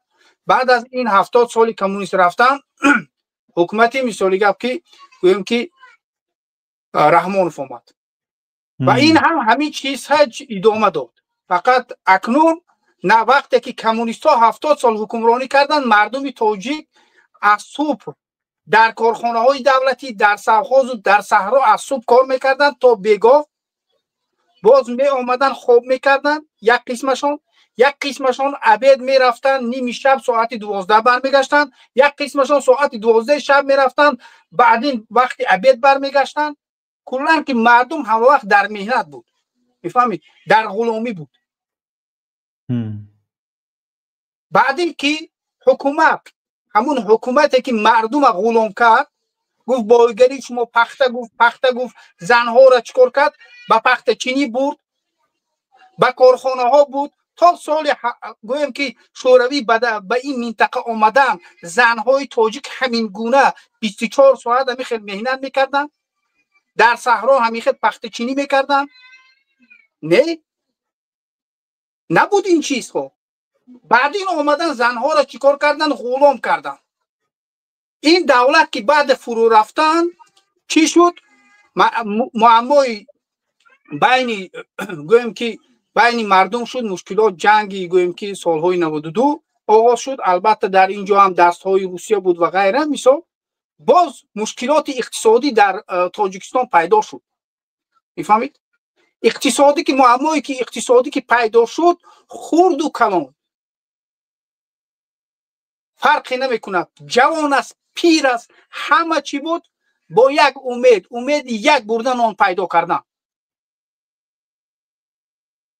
تا سالهای 2000 کو ما سرک گندم جمع میکردیم. نه مردم تاجیک بعد که همون گندم غله را که درو میکردن، بعد که درو کردن مردم با همون لینگه ها و قفچه ها میبرامدن، همون سرک گندم جمع میکردن. جوانا کودکا همه در کوچه بود. ما که زردآلوزار زیاد داریم، وقتی که زردآلو جمع میکردیم می آمدیم، بعد دیگر نفرهایی که در شهر زندگی میکردن اونها میرفتن جمع میکردن همون باقی مانده را. وقتی که غله را ما جمع میکردیم می آوردیم، مردم شهر میرفتن یک وقت میگفتن که رباچی پروی کلاس مثالی گفتم همین خیلی وقتی که دولت شوروی بود، انسان هایی که در زواد کار میکردن معاششان 2 برابر بلند بود. اونها میرفتن چیکار کردن؟ فرزنداشون چی همون سرک گندم جمع کردن، زردآلوهای پست جمع کردن. اون نفرهایی که زیایی بودن، اون نفرهایی که پدراشون انجینیر بود، فرزنداشون به این تربیه یافت. میفهمید؟ امروز بعد از سال 2001 البته که جوانان تاجیک اکثریت به روسیه آمد، همون نفرهایی که در وقت جنگ گویم که 7 ساله بودن یا که تولد شدن، همشون امروز در روسیه هستن. از سیاست دولتداری، از سیاست منطقوی، از سیاست گلوبالی دور هستن. میفهمید؟ چی خیلی ما اگر که گویم که نه ما همه مرحله ها رو تمام کردیم، مرحله ها تمام شد، امید کندیم نمی شود. و چی خیلی با انسان هایی که از سیاست بیخبرن با اونها غلبه کرده شود. چی خیلی مردمی که وقتی که همسایش میبرد زندان میکند پروای همسایش نیست. نفرهایی که یک عمر خدمت کردن به این دولت میبرد 25 سال 30 سال زندان میکند. دیگر همون نفرهایی که در وظیفه اصلا فکر نمیکند که فردای اونها هم همین گونه شدنش ممکن است. فردای عائله‌شون هم همین گونه شدن ممکن است. انسان ها چی است؟ گوییم که فرقی نمیکند، بی فرق شدن. اگر که ما خواهیم که در حقیقت مردم تاجیکستان بیدار شود، مقصد ما بالای حکومت آمدن، من پرزیدنت شوم، فلانی شود، کبیری شود، محمد اقبال شود، اشورف شود یا شوکت محمد شود، نه. مقصد باید درست باشد، مقصد وظیفه نباشد، مقصد منصب نباشد، مقصد بایگری نباشد، اولاد پولدار کردن نباشد. مقصد اون باشد که مردم تاجیک که اینقدر مشکلات پسی سر کردن امروز چی است؟ در یک گویم که کمتر حالت اقتصادیشان خوب شدگی است از سبب روسیه، بعضیشون امریکا رفتن، بعضیشون اروپا رفتن، بعضیشون دیگر دولت ها رفتن. باید با اونها کار کرد، باید اونها را دعوت کرد که چیکار کنن. البته مردم دیگر بقیه موندگی ها را چیکار کنن؟ البته فهم سیاسی مشکلات جامعه را درک میکردگی شود. مقصد باید که معین باشد، مردم بیدار کنیم، مردم از حقوق خودش دفاع کند، از مالکیت خودش دفاع کند، مردم از ناموس خودش دفاع کند، مردم شرف چی است این داند، شجاعت چی است این داند. امروز که ما نه شرف داریم، نه شجاعت داریم، نه مردی داریم، نه ناموس داریم، نه مالکیت داریم، نه دولت داریم.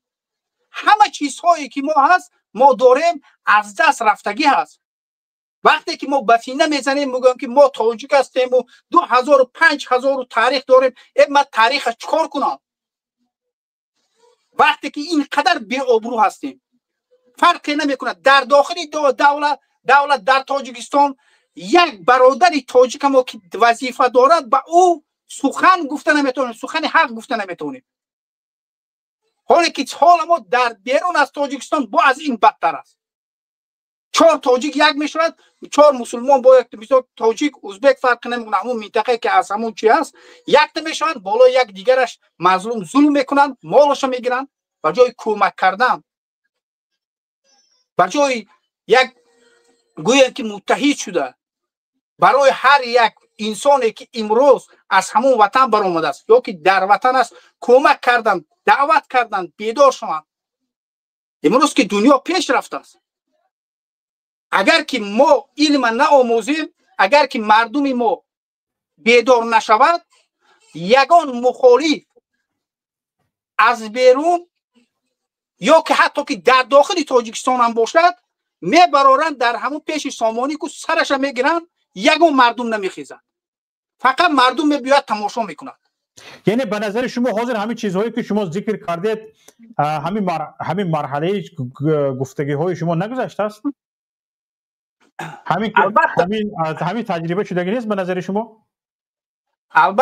البته که گویم که تجربه شده است، لیکن یک چیز است که امید، میفهمید؟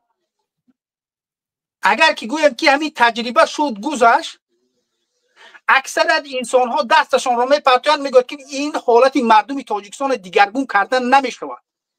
و اگر حاضر شما نگاه کنید، برای چی من این سوال رو دادم، قسما با شما موافقم لیکن قسما نه. نگاه کنید، من با یک سیاستمدار اروپایی وقتی صحبت میکردم درباره تاجیکستان، وقتی گام میزدیم میگوید مثلا حالا همین مسئله صحبت میکردیم، گفتم همه چیزهای مشروع یعنی به طور آسایشته تمام مبارزه برده شدگی است، یگان تاش رزولت دادگی نه. میگوید که من در رسانه ها نخوندم که تاجیک‌ها در تاجیکستان کارپارتایی کردگی باشند. میگوید من در رسانه در یگان جا نیافتم که میگوید بایکوت های اقتصادی شدگی باشد. نه مثلا توجیکستان چی کارخانه دارد که مردم مثلا در یک درست در بلاروس اکثریت کارخانه ها کارپارتایی کردن رزولتات داد مردم مثلا در یک کارخانه بلاروس 5000 10000 آدم کار میکنه در تاجیکستان این خیلی کارخانه وجود ندارد و این خیلی کارخانه رو هم به میان آوردن نمیمونن مردم کارپارتایی میکنند مثلا نه کارپارتایی چی رزولتات میده در تاجیکستان بو میگوید که بایکوت های اقتصادی کنی تاجیکستان چی میکنه مثلا که تاجیکستان چی اقتصادیات دارد که و بایکوت میکنی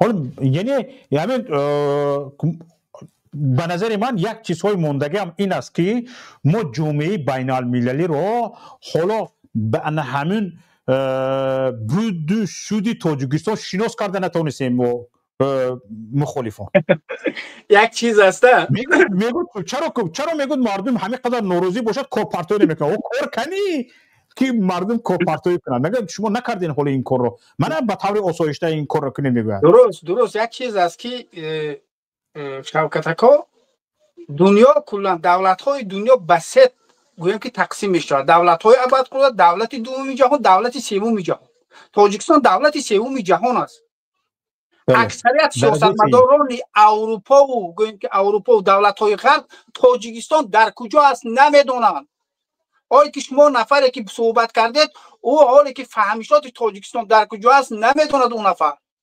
برای تاجیکستان بها دادن اول تاجیکستان رو آموختن در کار است حالت تاجیکستان رو درک کردن لازم است این حالت تاجیکستان چقدر که من و شما حالت سوریه یا که افغانستان رو درک کردن نمیتونیم حالت مردمش سیاست داخلیش اونها هم نمیتونن حالت تاجیکستان برای من و شما نزدیک است میفهمید ما فرزند او وطن هستیم ما میتونیم درک کرده ما میتونیم فهمیده اگر گویم که همه مرحله ها را گذشتیم باید دیگر کار نکنیم مثالی گفت یا که یک گویم که یک معجزه می شود همه جا چپراسته می شود و یک نفر حاکم می شود این گونه هم نمی شود البته که تا وقتی که انسان ها صاحب علم نشوند صاحب جرأت نشوند سیاست چی است حق خودشان را دفاع می کردگی نشوند البته که در تاجیکستان یگان تغییرات نمی شود این از انسان ها وابسته است از شخص ها نه یک دو شخص 100 کس نه برای که تاجیکستان 10 میلیون اهالی دارد امروز امریکا من حالی کمتر آموختم لغو سازشنامه جکسون ونیک گفتگی انسان است سازشنامه که 1974 همین سازشنامه امضا کردگی است که باجی مخصوص تعریف ها برای مال برای قرض های بزرگ داده نشود با کدام دولت ها گفتند سال 1974 به 4 دولت بوده است این سازشنامه ازبکستان قزاقستان ترکمنستان و تاجیکستان امروز نماینده های گویم که نماینده گفتم نفرهایی که اکسپرت های امریکا همون چی میگه تحلیلگرهای سیاسی و انسان هایی که با همین چی با ترامپ همکاری دارند با او میگوید که همین سازشنامه لغو ده یعنی او قرقیزستان به همین خیلی کوشش کرده ایستاده است آره اونها میدونن که تاجیکستان هست لیکن با تو وقتی که این میگه که همون کارشناس ها میگه که این سازشنامه لغو ده از بین بر برای چی برای اون که میگه که واردات کلانی که در اونجا از بایگرهای زیرزمینی طبیعی انا این سازشنامه برای ما محدودیت ایجاد میکند باید ما به بازار آسیای مرکزی وارد شویم انا این سازشنامه برای ما اجازت نمیدهد که میلیون ها دلار به این منطقه پول صرف کنیم وقتی که ما لغو میکنیم در اونجا چی است آسیای مرکزی این میگه که یک نقطه استراتژی است وقتی که ما وارد میشویم در اونجا چی است نفوذی ما پرقوت شود البته این منطقه ها آهسته آهسته تابع ما میشود میفهمید بله این بازی چی است بازی امریکا است امروز امریکا از مثال گپ چی گرینلند گپ میزند از کانادا گپ میزند یک وقتا مثال گپ گویم که همراهش بود مثال گپ стратегический партнер дигар чиз имрӯз мегӯяд ки агар лозим шавад мисол канада амрико бояд шавад. оре канада аз они амрико шавад мисол аз барои ҳамин бисёр чизҳое ки ҳаст ки мо мегӯем ки тоҷикистон ватани мо аст озод аст дигар ҳаст не имрӯз инҷа тоҷикистон имрӯз чин мехоҳад бойгариҳои тоҷикистон яке аз кишварҳои бистгонаи бойтарини ҷаҳон аст ба як бистгонаи кишварҳои мисолгем ғании дунё ворид мешавад мегӯяд ҳатто ба Мексика ба ҳамчун як штат ворид шуда ба Америка эҳтиром қоил нест. ҳамто Америка ворид мекунад тамом. бале ҳатто штат аз барои ҳамин имрӯз мисол бисёриҳо мегӯянд ки тоҷикистон озод аст дигар ҳаст аз сабабе ки намедонад ки чанд қадар давлатҳои абарқудрат моликияте ки аз они мардум аст аз они ҳеҷ касе нест аз они оила нест мефаҳмед аз они на Раҳмонов на баъдин президента ёки баъдин даҳҳо президент агар иваз шавад моликият аз они онҳо нест давлат ҳамун минтақае ки тоҷикистон аст кулли бойгариҳои зеризаминӣ аз они мардуми тоҷикистон аст бояд ки барқ бепул шавад тиллаҳое ки фурӯхта мешавад бояд ки барои ин корхонаҳо сохта шавад больницаҳо бояд ки бепул шавад лекин мактабҳо сохта шавад таълимҳои бепул шавад вақте ки имрӯз мардум намефаҳмад ки моликияти ин мардум дуздида бурда истодааст чин русия имрӯз амрико мехоҳад ворид шавад ба ин минтақа ҳамон бойгариро аз они худ кунад агар ки мардум бехабар бошад албатта ки бахшиш айби гӯем ки давлатҳои абарқудрат не ин айби ахмақии ману шумо аст мефаҳмед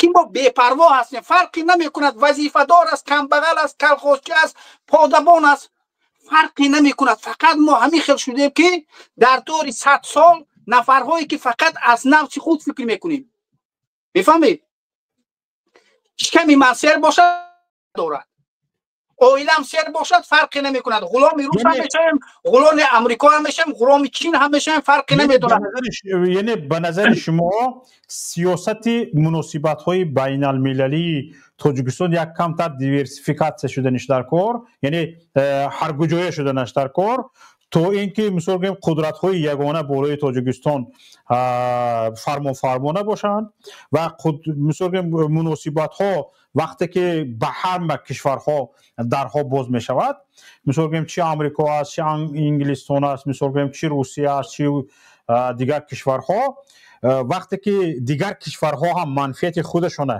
дар тоҷикистон мебинанд ва муносибатҳои иқтисодию сиёсиёшона вақти манфиатша ҳифз мекунанд намемонанд ки масалан гирем Хитой болои тоҷикистон савор шавад яъне сиёсатҳо ҳарҷонибе мешавад вақте ки сиёсатҳо ҳарҷонибе мешавад дар як кишвар диктатор ба миён омаданаш ҳам амри муҳол аст не ман ин гуна дар назар нестам куллан ки ман дар он назарам ки мардуми тоҷикистон бояд чӣ кунанд бедор шаванд бедории фикрие ки куллан фаҳманд ки ин давлат ҳамун минтақа ҳамун моликият аз они онҳо аст ва ҳар корхонае ки ҳар давлате ки мехоҳад бо тоҷикистон як равобити хуб дошта бошад биёяд корхонаро мисоли гап созад хуб пулашро бармегардонад тоҷикистон лекин аз ӯ коркарде ки ҳаст имрӯз 75/25 ёки 25/75 ёки ин гуна ё 80/20 ин гуна нест мефаҳмед ҳамун корхонае ки сохтааст чӣ мекунад пулашро бармегардонад ба ҳамун кишвар ва ба бақия албатта чӣ кор мекунад ҳамчун як шарикие ки метавонад ки ҳамун нафарҳое ки гӯем инженер ва дигар нафарҳое ки ҳастанд дар ҳамин мисол ихтисос доранд дар ҳамун ҷо биёянд кор кунанд монанде ки мисоли гап имрӯз Ирландия чанд самолётҳоро ба Қозоқистону ба чанд давлатҳо фурӯхтааст мисол чи аст ҳамун нафарҳое ки гӯем ки барои таъмири самолёт همون نفرهای خودش رو ایرلند روی میکنند. اگر زبچست ها لازم شود از ایرلند میگیرد. حالا میخوای شرطنامه کرده میشود، کارخانه میسازد، زبچست ها لازم شود از اونجا میگیریم، انجینر لازم باشد از اونجا میگیریم. با دیگر دولت ابرقدرت همکاری نمیکنیم. برای چی؟ برای که دولت‌های ابرقدرت نمیخواهند که اون چیزهایی که هست از آن اونها دیگر انجینرهای دیگر دولت از اون چیز چیکار کنند، استفاده برند یا چی کنند. یعنی قدرت و اقتدار سیاسی رو هم باید در مناسبت ها به نظر گرفت. بله. فهمو. تشکر زیاد به شما برادر. یگان چیزی هست که گفتنی هستید؟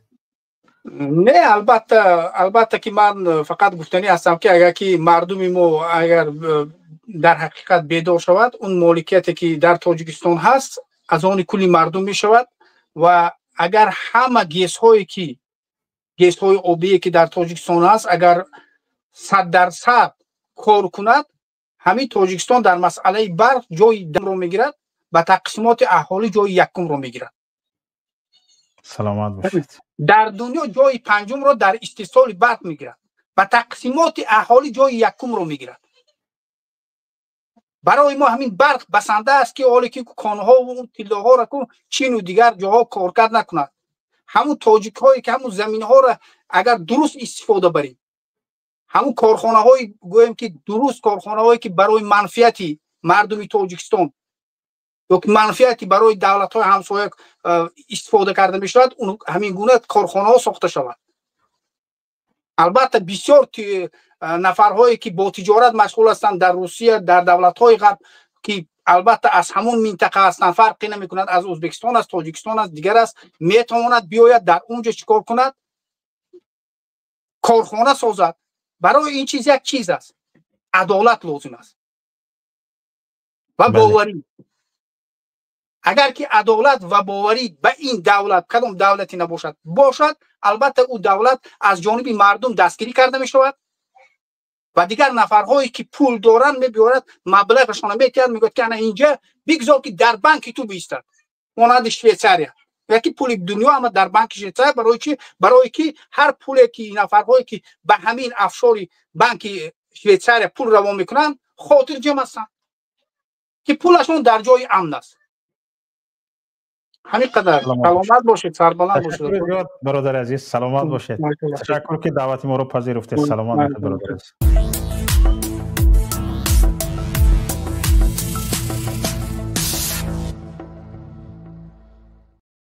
خب تماشاگران عزیز، حالا نوبت رو به هموطن میدیم. یک نفر با نام هموطن میخوان صحبت کنند. بفرمایید.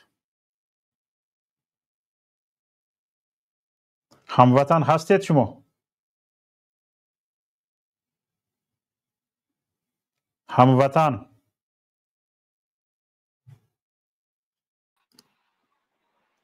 هستید؟ سلام علیکم و رحمت الله و برکاته. و علیکم السلام و رحمت الله و برکاته. بفرمایید. میخواستم به شما و برادر عبدالله چند سوال بدهم که بسیار پهلوها را روشنی میدم، ولی متاسفانه برادر عبدالله رفت. ولی به هر حال میخواستم به همین سوال های من شما اگر جواب میدادید بهتر خوب میشد. تشکر. بفرمایید. همچون نفری به سیاست مشغول، به عقیده شما طالبان و اون گروهی که حاضر در سوریه بر اسد غالب آمدن، آنها در حقیقت غالب آمدن یا که این یک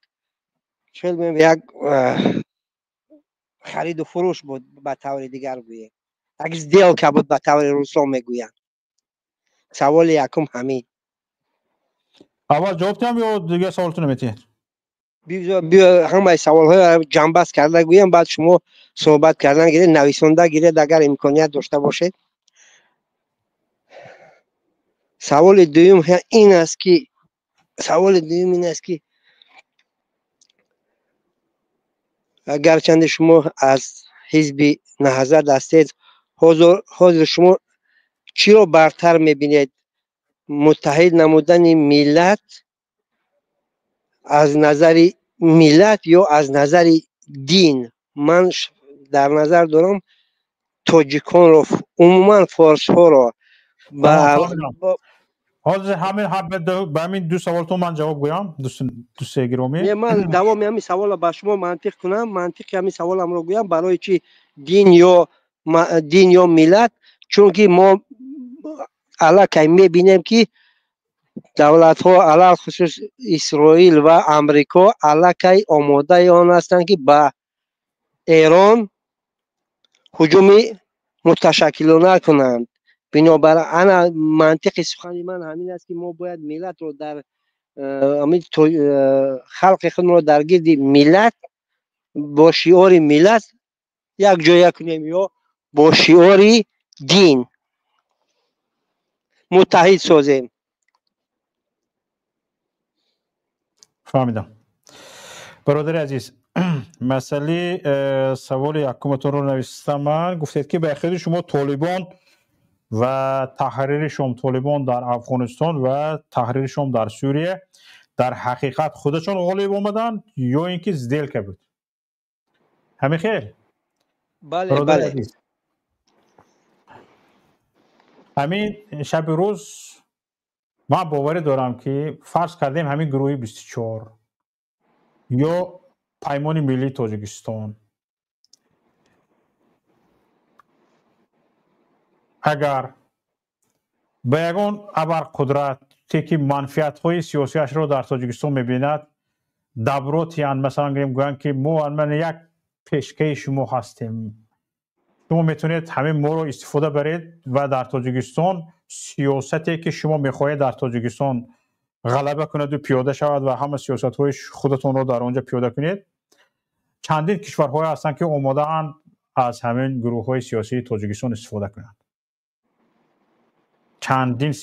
چندین کشورها هستن که آماده اند استفاده کنند. لیکن برادر عزیز همین راضی نبودن با از دست دادن مستقلیت.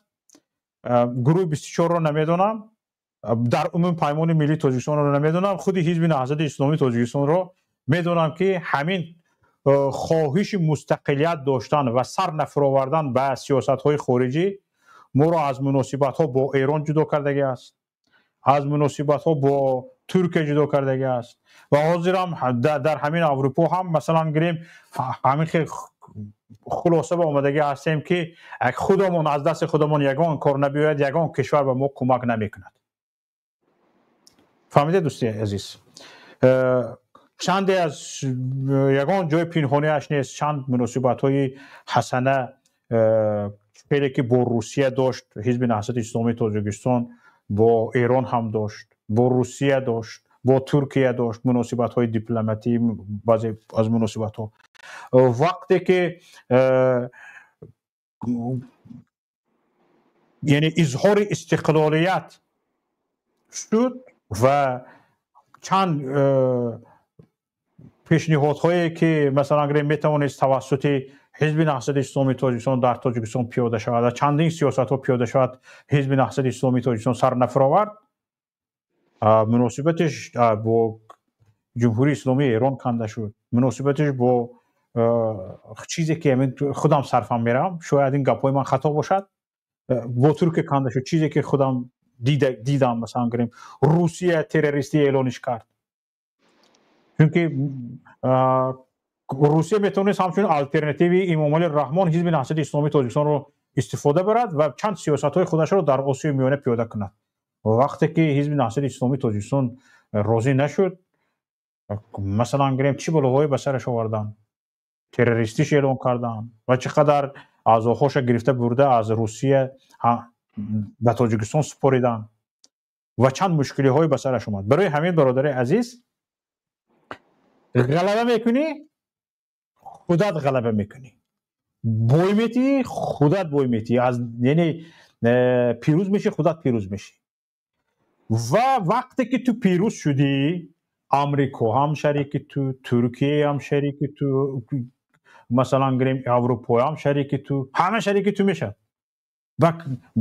به کله احمد شر امریکا 10 میلیون دلار پول مونده بود، اومد مقام بلندپایش با احمد شر یعنی رئیس هیئت تحریر شام گفتگو کرد و این قرارشون از بین برداشت. گپی زور است. اینها 14 سال به دهان یگان سازمان بین المللی جامعه جهانی یگان چیزی تهمت میکردگی حق ندادن، فقط آگاهی سیاسیشون که اگر اینها در همین شب روزها هجوم نمیکردند همین قدر چیز رول بختگی است. مثلا در سوریه به نظر من همین قدر چیز رول بختگی است. اگر در همین شب روزها که خیلی عینی مدعا بود، عینی همون فرصتش بود، همین کار رو نمیکردن، یگان هفته اگر همین بشار اسد داشت میداد اینها شکست میخوردن، سرنگون میشدن. یعنی تحلیل ها بر این بودن که همین به نزدیکی اینها رو زده میده میکنن. پیش از اون که مثلا گریم ائتلاف روسیه و ایران و مثلا بشار اسد و اینها رو آماده زده تارمار کند، اینها برآمدن برات، چون که به همین دشمن فرصت ندادن. شاید ماکسیمال نیتشان حلب و همون یک تا دو تا شهرهای گرد اطراف بود که میگیرند وسیع میکنند یک کمتر چیوشونه، از فرصت استفاده برده. لیکن وقتی که اینا بر راه برآمدن تمام سری اسرار بشار اسد، پشتیبانانش مثلا روسیه و ایران سیرشان فاش شد که هیچ قدرت موندگی نیست، یگان چی ندارن، همش پوفک کفید. بعد از فرصت استفاده برده رفتن تا دمشق. به نظر من همین است. در افغانستان هم برادر عزیز امریکا با تمام مثلا ائتلاف نظامیش 20 سال جنگید. از سال 2001 تا سال از بعد همین حادثه 9 سپتامبر سال 2001 این گپا سر شد. مثلا فرض کردیم در دوام 2 سالش از الکی سر کرد، 20 سال جنگید و نتیجه رو یعنی خلاصه رو در این دید که همین چیز، همین مصرف های نظامی که در افغانستان شده است بیفایده است. بیفایده است. این چیه که حتی از امریکا آورده رئیس جمهور موند با افغانستان هیچ فایده ندید امریکا. برای همین درست است که هم احمد شر و مثلا این جولانی و این هیئت تحریر شام با تمام شاید دیپلمات های جهانی گفت و شنید داشتن و اساسا اینها کوشش میکردن که همون پریشانی ها یعنی خواطری ها نسبتشان از بین برود و حالا هم کوشش کرده شدن، دعوت کرده شدن که ما رو از روی خط مثلا تشکیلات تروریستی بیرون کنید. گفته اینها یک کمتر نسبت طالبان یک کمتر هیئت تحریر شام یک کمتر آگاهانه تر، یک کمتر با مدار سیاسی بیشتر کار کرده ایستادند. در طالبان همین مدار سیاسی که هیئت تحریر شام دارد به همین قدر نیست. چرا؟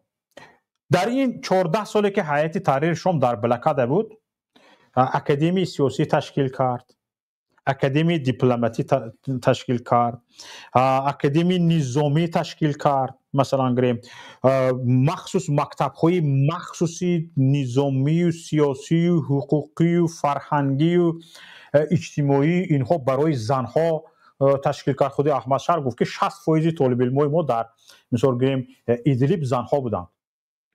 این شوخی نیست. به حقیقت هم نزدیک است. مردها که اکثریت در حفظ اطراف ولایت ادلیب بودن، اکثریت زنها در تحصیل بودن. زنها که در تحصیل بودن اکثریتش اکادمی ها رو تمام کرد، دانشگاه ها رو تمام کرد. هم مردها خودی همون دیروز بود یا پریروز بود سیف الدین تاجیبایف که از تاجیکستان از نوکی سپتامبر تاجیکستان رفتگی است، در اونجا رتبه پالکونیکی گرفت. گفت چند مکتب ها رو ختم کرده است در ادلیب. در طالبان همین چیز رو ندیده ایستادیم. برای همین مشکلاتشان از کم بودنی مدار سیاسیشون در سطح بین الملل عذاب کشیده ایستادن. حالا به این خلاصه رفته میرسد طالبان که باید چیکار کند، باید جامعه بین المللی را چگونه نسبت خودش گمانش را نیک کند، به اینها هم رفته میرسند. لیکن حتما مثل همین هیئت تحریر شام اینها باید تشکیل مکتب‌های نظامی کنند، مکتب‌های سیاسی باید تشکیل کنند، باید کادرهای مخصوصشان سیاست بین المللی رو باید بیاموزد، در دنیا چی میگذرد، دنیا چی میخواهد از اونها و چگونه زبان بیابند، چگونه مثال گریم نمایندگی های دیپلماتیشون رو در کشورهای دیگر باز کنند. همه اینها آگاهی سیاسی طلب میکند از طالبان و من باوری دارم که اونها با گرفتن تجربه رفته میرسند. چرا دیده میشود که طالبان همین خواهش رو دارند، یعنی همین خواهشی آباد کردن ملت، آباد کردن دولت رو دارند، فقط اونها در یک خاراکتری کانسرواتیوی ماندگی هستند. با یک خاراکتری کانسرواتیوی میخوان در عصر 21 در یک دنیایی که اساسی مناسبت های بین المللی تشکیل میدهد، یک حکومتداری، یک دولتداری بدون مناسبت های بین المللی، بدون مناسبت های دو جانبه و بسیار جانبه تصور ناپذیر است، به همین چیز رفته رسیدگی نیستند. به همین چیز رفته رسند، حتما مناسبت دو جانبه شد، حتما طرف مقابل یا طرف مقابل نه، طرف شریک استراتژی و کسی که و کشوری که با تو مناسبت میکند در تو منفعت های خودش داشتنش در کار و تو در اون منفعت ها داشتن در کار. منفعت های یک کشوری همسایت شاید به تو معقول نباشد، یا شاید منفعت هایی که در این کشوری همسایت تو دیدن میخواهی شاید به او معقول نباشد، لیکن به خاطر مناسبت بین المللی شما بعضی گذشت ها میکنید. به این چیز حال طالبان رفته نرسد، من باور دارم که رفته میرسد، چون که میبینیم خیلی برای مردم خدمت کردنی است، لوله گاز گذرانده ایستاده است، چند کارخانه های استحصالی ساخته ایستاده است، خیلی پیشروی دارد. در این مسئله سیاسی هم حتما که پخته میرسد انشالله. همین بود برادر عزیز. سوال دوم. سوال دوم، حاضر سوال دومتون نمیم چی کنم؟ سوال دوم شما به نظری یعنی برادر عزیز گفتید که با شعارهای دینی مردم متحد کردن میشد یا با شعارهای ملت سازی؟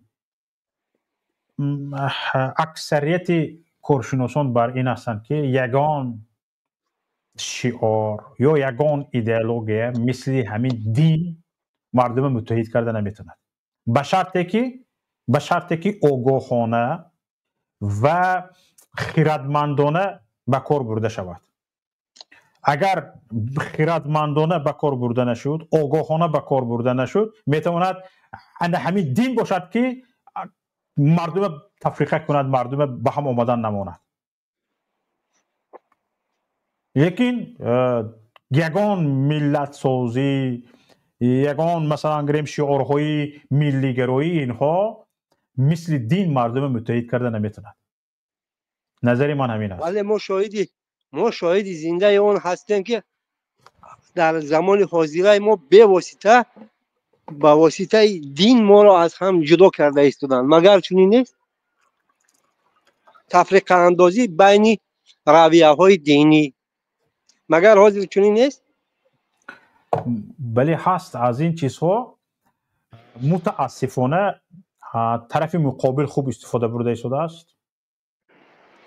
از این چیزها متاسفانه این هنر رو دارد، چون که واقعا کادرهای مخصوص در این جدا کار میکنن، وارد این گروه ها هستند، با این گروه هایی که با هم سنگ میزنن هستند، با این گروه ها یعنی جای پا را خودشون علاهیده یافتن میخواهند. این چیزها وجود دارد. برای همین ما میگم که حاضر یگان چیز ملت، یعنی مردم یک کشور مثل دین متحد کرده نمیتوند، به هم آورده نمیتوند، به شرطی که همین مسئله خردمندانه به کار برده شود، نه اینکه با فهمش گروهی و با فهمش مذهبی و با فهمش شخصیت پرستی و با فهمش شخصسازی اینها، بلکه از همه در بالا، از همه باید در بالا، یعنی مقصد عالی باید پیش ایستد. به خاطر رسیدن هدف عالی باید اکثریت امبیتسیه ها، اکثریت اندیشه های ایگویستی باید فرو نشانده شود. هدف عالی مثلا دیندار چی میخواهد؟ دیندار میخواهد آزادانه عبادت کند. دیندار میخواهد در عبادت هایش، در تعلیمش، در رفتنش، عمل های چیش، در زندگیش، در مسلمانگریش، در دینداریش خلل نباشد. باید همین هدف عالی باشد. عقیده صحیح داشتن، اندیشه صحیح داشتن، همه این مکتب طلب میکند. همه این مکتب طلب میکند و همه این در حیات آسایشته دینداران به میان میآید. یعنی یک مرحله ها رو باید طی کند و برای این مرحله رو طی کردن، باید ما هدف عالی رو نشان گیریم. برای هدف عالی رو نشان گرفتن چندین استوپکه ها بین هم باید اینها داشته باشند. یعنی حاضر تلاش ها را، تفتیش ها را، تویمان ها را، من حق تو ناحق ها را یک سو گذار، به یک تینی، به یک پولی پوچک من حق تو ناحقت، من موحد تو مشرکت نمی ارزد. حاضر به یک پولی پوچک هیچ کس ندارد. همه غلام، همه کمبغل گرفتار سرسخت یک قدم پیش از کافری هستی و باید این وضعیت دیگر کنی. وضعیت تو در داخل مثلا تلگرام و واتساپ یا اینکه چی نماند، فیسبوک نماند. وضعیت تو با یک سری بلند گفته میشنیدگی شود، در یک مکتبی آزاد گفته میشنیدگی شود، در یک مدرسه آزاد گفته میشنیدگی شود. اون وقت تو برد میکنی. برادر شوکت، ما در بسیار مسئله ها با شما در تضاد هستیم متاسفانه، ولی حاضر وضعیت نشان میدهد که بعضی تمدن ها دیگر تمدن ها را میخواهند از بین ببرند. مثال روشن، یعنی تمدن فارس باید هر ساعت محدود کرده شده ایستاده است و آخران به فکر اندیشه من اخیران ضربه این همون ایران است. گرچند که ما با آنها از رویه دینی مخالف هستیم، ولی در عموم ما یک هستیم. آنها هم الله را یگانه میپرستند، ما هم یگانه، ولی ما تمدن ما یک است. نخواد که ما باید امروز از فقط یک نقطه نظر یک طرفه به این بها دهیم. ما باید به اندیشه من هم تمدنی بها بدهیم. من با شما موافقم برادر عزیز، لیکن خودی ایران به همین چیز موافق نیست. به همین گپ شما، به همین اندیشه شما که من هم به همین اندیشه موافق هستم که نمیخواهم ایران رو ضعیف ببینم و نمیخواهم ایران ضعیف باشد، اما خودی سیاست ایران به همین گپ من شما، به همین اندیشه من شما توف کردگی است. شاید مثلا شما نگاه کنید، مثلا نگاه کنید، من معتقدی عقیده اهل سنت و الجماعت مثلا مذهبی شیعه رو قبول ندارم، فرض کردید، لیکن تمام هوش یادی ایران در مذهب من است. در سوریه هم همین طور کردن، در فلسطین هم همین طور کردن. برای همین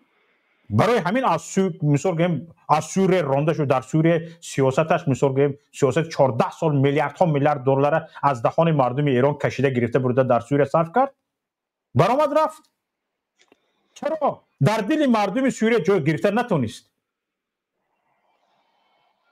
این جای این گفتن شما جای بحث نیست. وضعیت بله وضعیتش داشت، قدرتش داشت، همه چیز در دستش بود، حتی پرزیدنتش گپشونه بود دست پیشی، مثلا همین بشار اسد دست پیشی بری ایران بود، تا همین حالت نتوانست دل مردم سوریه رو به دست بیارد. سیاست نادرست، سیاست خطا، کار با مثلا گریم خودی یعنی شریکگیری و یعنی خودی اسلام بالا بردن و اینها نیست. یعنی از این برمیاد که خودی همین ایران حتی مذهبش سیاسی است و تمام مناسبات هایش شریک استراتژی نداره. شریک استراتژی ایران مذهبش است، ولایت فقیهش است. غیر که شریک استراتژی روسیه میگوید فلوتش است، در ارمیه فلوت ارمیه فلوت تشست. شریک استراتژی ایران همین مذهبش است و ولایت فقیهش است. در این حالت مثال گیریم همین ایران در سوریه هیچی یافته نتونست، در سوریه هیچی یافته نتونست، در تاجیکستان چی مییابد، در افغانستان چی مییابد، در تاجیکستان اهل سنت و الجماعت، در افغانستان اکثریت اهالیش اهل سنت و الجماعت چی مییابد؟ هیچی. مثلا گیم ایران با ما دوستی کردنی است. در یگان جا من حتی شنیدنش طاقتش ندارم که مثلا گیم شنوم که ایران ضعیف شده است، این ندارم. لیکن باید ایران هم این مسئله رو به نوبت گیرد که هیچ وقت به هیچ یک ارزش نباید بالای من بیاید، خیلی که بالای مردم سوریه همین کارش رو کرد که نابخشیدنی است، باید در تاجیکستان همین کارش رو کند. مثلا البته نه برای همین این اگر امروز ضعیف کردن یعنی کشور ایران همچون فارس مثلا گره به میان آمدگی باشد و این چه صورت گرفتگی باشد، اور نام اسرائیل رو گرفتید، نام چند کشورها رو گرفتید، این به میان آمدگی باشد، این سیاست نادرستی ایران است. من به همین به خاطر همین سیاست های نادرست ایران مثلا جایی که ایران هست من نیستم. شاید مردم سوریه هم در همین حالت بود، شاید مردم تاجیکستان هم در همین حالت هستند. جایی که ایران هست من نیستم. پس چی می شود عاقبتش؟ این عاقبتش ضعفش می شود. باید ایران مرا همچون هم ملتش، همچون هم دینش، هم کشش، هم زبانش، هم تمدن و تاریخ مشترک داشتگیش همین مرا قبول دارد، باید مرا همین خیلی شناسد. چیزی که من او مرا قبول ندارم، من او رو قبول ندارم، در من بماند، در او بماند، در تاجیکستان بماند، در ایران بماند. اگر این رو ما به این خلاصه، اگر افغانستان رفته نرسید، به این خلاصه ایران رفته نرسید، به این خلاصه تاجیکستان رفته نرسید، هیچ وقت ما با هم نمیبیاییم. میتونن ما رو ضعیف کنند، باز هم از این بدتر کنند. اگر اجازه باشه سر موضوع رو کمی تغییر بدیم. تغییر دید. شما تغییر دید. ببینید چنین میگویند که هیستوریو دیلود لیچنستی، تاریخ رو شخصیت ها میکنن. بله. من همین رو علاوه کردن هستم که تاریخ رو شخصیت ها میکنن و انقلاب رو لیدر ها میکنن. ببینید هیستوریو دیلود لیچنستی در اصل میگه که انقلاب رو تنتک ها میکنن. بله درست. این در عرفیت همه خیلی میگویم، ولی من از خودم همین رو گفتنی هستم که هیستوریو دیلود لیچنستی تو ریولوسیو دیلود لیدره. همون تنتک همون لیدر است که با پیش نگاه نمیکند که چیه، با پیش رفتن میگیرد با مقصد خود نگر نمیشود. بله اینقدر با مقصد خود برای با مقصد خود رسیدن هر کارو تنتک میکند، آدمی عادی نمیکند. و یعنی برای همین سوال من چنین است که مقصدی همین گفتن من همین است که ببینید من گفتم که ما با شما در بسیار موردها در تضاد هستیم.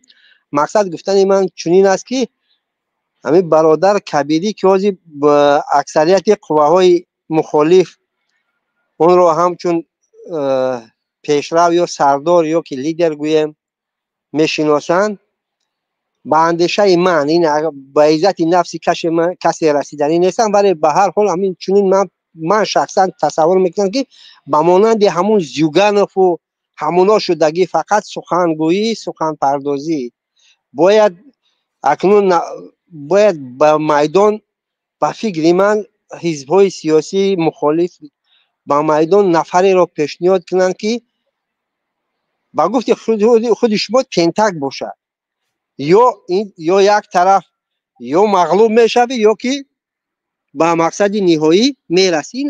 این عقیده شخصی من است.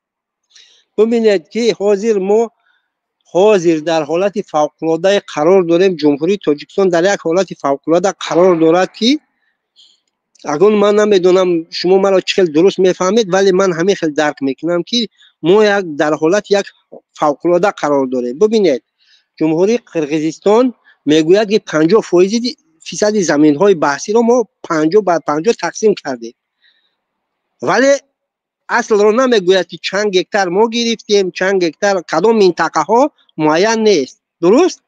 بله. حکومت تاجیکستان بلب قلوق بستگی مالیدگی خاموش. آینده ببینید فدراسیون روسیه علاقه گفته ایستاده است که ما طالبان رو از فهرست تروریستان بیرون میکنیم، آنها رو اگر صحبتاش یا گفتگوشون اگر نزدیکتر شوند آنها رو اعتراف میکنیم. ببینید من شخصا چنین عقیده دارم که اگر مبادا همین فدراسیون روسیه و بعد چند دولت دیگر طالبان رو اعتراف کنند همچون حکومت قانونی جمهوری اسلامی افغانستان یا که امارت افغانستان، ببینید بعدی قرقیزها را ما زمین ها را دادن، طالبان هم از ما زمین خواهند طلب کرد. باور میکنید همین رو یا نه؟ بله این دعواها دارن، علاقه در برنامه‌شون دارن که بعضی از زمین‌هایی که فقط آنها را فقط حاضر یک چیز متهم کرده است که آنها را کسی اعتراف نکرده. کسی اگر آنها را اعتراف همون روزی که اعتراف کرد بعد چند مدت علاقه آنها نیز طلبگار زمین‌های تاجیکستان میشوند. باور کنید این گپی مرا میبینید با اگر همین گفته همین اعتراف شوند میبینید همین طلبای البته آنها طلب میکنن. و این حکومت من موافقم که من به شما موافقم که همین حل کردن سرحد قرقیزستان با تاجیکستان، یعنی تاجیکستان با قرقیزستان، این تقدیر ملت حل میکند. بر پدرتون رحمت. و آینده همین که دانسته ما شد با قرقیز دادیم و قرقیزستان هم میگیره، یعنی تونست قرقیزستان تونست حاضر یعنی قدرت حربی تاجیکستان، قرقیزستان، ازبکستان، ترکمنستان، شاید قزاقستان همش یک کنید قدرت حربی طالبان نمیشود همیشه بروز. بنابر همین من باز با قفا برمیگردیم که ملت را چه خیل در کدام از چیز لحاظ متحد کردن در کار. یک نمیدونم چه خیل گویم یک نفری باید پیدا شود اکنون آخری حاضر زمانه رسیده وقتی از همه رسیده است که همه پشتیبان های این حکومت با گیرودار خود بند هستند. خطای با امریکا، روسیه در دیگر سمت، و باید وقتی عمل به فکر من علاقه رسیده است. نمیدونم که اکنون افسوس که من همون تالنت لیدری را ندارم. افسوس از گپاتون دارید که گپاتون بسیار جالب. متاسفانه وطن پرچه به پرچه از دست رفته ایستاده است. پرچه به پرچه. روز نکند خدا که ما به مانند کردها پرچم داشته باشیم گرد جهان سر و سرگردان گردیم. الله از اون روز ما را نگهبان باشد. ولی رویش همون رو نشان داده ایستاده است. رویش تاریخی سیاست جهانی همین رو نشان داده ایستاده است. ترک ها منطقه را ترکستان اعلان نمودند. ما علاقه وجود نداریم برای آنها. علاقه بله. چون این هست. ببینید سلامت باشید برادر عزیز.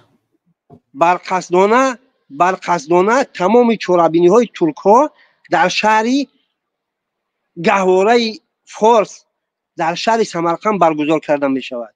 در گهواره فارس این یک اشاره بر ماست، این اشاره است، یک کنایه بر ماست برای آدمی که کمتر اگر تصورات داشته باشد. چرا در تاشکند نه، چرا در دیگر منطقه نه، در سمرقند همه فورم های ترک ها برگزار کرده می شود. کی این را تحلیل کرد؟ کی پیشنهاد کرد؟ کی گفت که این چنین نیست؟ متاسفانه برای همین این درد دل، سوزش دل و اون چیزی که من تو اندازه تصورات دارم همون رو به ملتم به شما عرض کردم. سلامت باشید. تشکر زیاد برادر عزیز. تشکر زیاد. سلامت باشید. سلامت باشید، زنده باشید. حالا یک نفر با نام نیوریک هستن، ایشان را گوش میکنیم. پیش از اون که ایشان را گوش کنیم از یکایی که شما تماشاگران عزیز خواهش میکنم که لطفاً تگمه لایک را پخش کنید، یعنی پسند کنید. لطفاً کامنتاری نویسید، نظرتون رو نویسید، با دیگران فرستید، یعنی پدیلیت کنید و ابونه شدن به کانال یوتیوبی پیمان تیوی رو لطفاً فراموش نکنید. این که یعنی دستگیری شما است، این دستگیری شما به ما انگیزه میبخشد. وقتی که دستگیری شما به ما انگیزه میبخشد ما کوشش میکنیم که بیشتر برای شما برنامه ها پیشنهاد کنیم، بیشتر صحبت ها داشته باشیم. برای همین هم تماشاگران عزیز از شما هیچ چیز خواهش نیست بجز همین که ما رو دستگیری کنید به همین کارتون. تگمه لایک رو پخش کنید. همینجا 700 نفر ما رو تماشا دارن. اکثریتتون تگمه لایک رو پخش نکردید و اکثریت همینجا تماشابین ها با پیام تیوی ابونه نیستید. لطفاً ابونه شوید و حتما کوشش کنید که اقلاً به یک نفر سلکه یوتیوب رو فرستونید. این است کمک شما به ما. و اگر همین چیز به شما ضرر میرسوند نکنید. وقتی که بینید ضرر نمیرسد، ضررش در سطح نهایت پست است و منفعتش بیشتر است برای ملت، حتما کمک شما برای ما همین است. اگر شما تگمه لایک رو پخش کردید یگان نفر دو پایه نمیداند. اگر مسائل امنیت چه گفته شدگی باشید شما ابونه شدید یگان نفر دو پایه نمیفهمد، اما در فرستادن به دیگران اگر دونید که به این به امنیتتون خلل میرسوند نفرستونید، چون که احتمال دارد وقتی سلکه گوشل کردن از نام خودتون که گوشل میکنید که گوشل کرد فهمیده شود. وقتی که نظر نویسید به نام خودتون باشد نظر ننویسید، چون که فهمیده می شود که کی نظر نویس. برای همین نامتون مستعار باشد، یگان رقمکی باشد، به نام خودتون نباشد نویسید نظر، اما به نام خودتون نظر ننویسید. اما در این که شما لایک میگذارید یگان خطر وجود ندارد. در این که شما ابونه میشوید به کانال پیام تیوی یگان خطر وجود ندارد. هر وقت که در تاجیکستان رفتنی میشوید در راه هستید، در راه میتونید ادپیسات کنید، بعد به تاجیکستان رفته ادپیسات کنید یا در تاجیکستان هم نکنید، بعد برگردید از تاجیکستان بعد باز گشت ادپیسات کنید. و این نزاکت ها رو حتما به این نوبت گیرید خوبتر است. ما به دستگیری نیاز داریم، شما به رعایت مسائل امنیتی. زنده و سلامت باشید. حالا کی را گوش میکنیم؟ حالا نوریک را گوش میکنیم. نوریک بفرمایید. سلام علیکم برادر شوکت جان، سوز هستین؟ خوبین؟ سلامت باشید، بفرمایید برادر.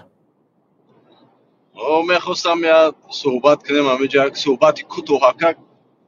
همین شبکه‌های اجتماعی را دیدم میشود که رکلام‌های ناب اومده برای مهاجرت مهنتی خارجی، یعنی که کار کردن کار مهاجرتی غلامی در کره جنوبی، در قطر، در دیگه جای رکلام.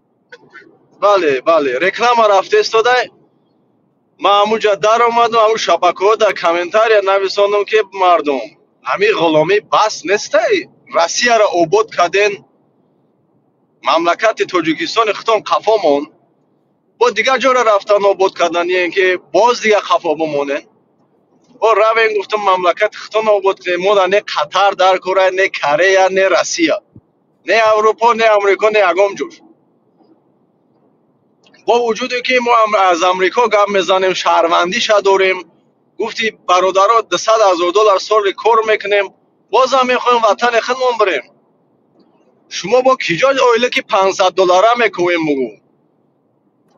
ما در کار نیست اویله که $500. ما در وطن ملت گفتی گپا آرامی و تنظیم در کار. وطن خودم آباد کنم، انرژی خودم، پول خودم در وطن خودم مصرف کنم. مهاجرت میبری $500 با نیمی ملت میبرین در قطر میسپرین میفروشین ارزان و گران. این با جامعه ملت توجیه خطر داره. و برادران که پیشتر برآمدن، یا برادری که تندره آوشید از طرف مخالفا بود، ما چه از طرف رژیم رحمان بود، من نفهمیدم عقیده‌ش. همه تن داره که چخل میکنیم، چکو میکنیم، چخل کنیم، ایرا مقصد انقلاب تشکیل کنیم. من اون برادر در خطاب کردنیم که برادر جان فقط برای من قطعی یک چند رو برای گپ زدم، صحبت کردم، فقط همین زیلیان سویتافور را شداد که ما در فرانت لاین ما هستیم، ما میپوشیم. فقط زیلیان سویتافور را شداد که تو زیلیان سویتافور را کوشش بهترین تا که من گفتم ما مردم مبارز جمع شدن، باز میتونیم مخصوص با نفرای گروه هایی را تشکیل کنیم که بیزنسمن باشن، فقط بیزنس تجارت را مشغول شوند و مخالفان رو تشکیل کنند. مخالفان باید بیزنس تشکیل کنند و پرسیدن با امید شدن یک از هم خیلی دیر میگذاره. اگه خودت بیزنس داشته باشی، پول باشه، انقلاب فردا میشه. فردا گپ در باره پول میرود اینجا. پول این قدرت نشون میده. پول نمیاز یک آدم مرا $300 میلیون سرمایه کنه، هگه ما رژیم رحمانوف چپا میکنم به یگم تعریف $300 میلیون. ای 100 تا 300 هم میشه. یک از باش اسپانسر نمیشه. بسیاری باید کسی شده این هیچی ارزش نداره. این معامله رحمان $300 میلیون میشه. او اگر میلیارد هم داشته باشه ما به می 300 میلیون میشه. ما را 3-4 هزار آدم بتین معاششون بتم خورد و خوراک لباسشونه، ما به می شروع کردن میتونیم. نه که حالی پول نیست. ما دا پولی کلان در کوره. این گپ چپ نمیشه. من مبارزه ما بردستم. میدونم دیروز دا پرای روز دا افیر یا چوپلوس دار آمدم، یا دو اخوراتش کردم، امو افیر او دالید کرد. من فکر میکنم ولی امو کاریرش ای بین رفت. نامش بگم اسماعیل تاجیکش میگن. اما قارش کردم که باور کرد افیر شوالی امو کاریرش دالید میشه. مبارزاتون بردن بگیریم به هر شکلی میتونین. مقصد بفهمین که گلاونی رولا پول میبوزه.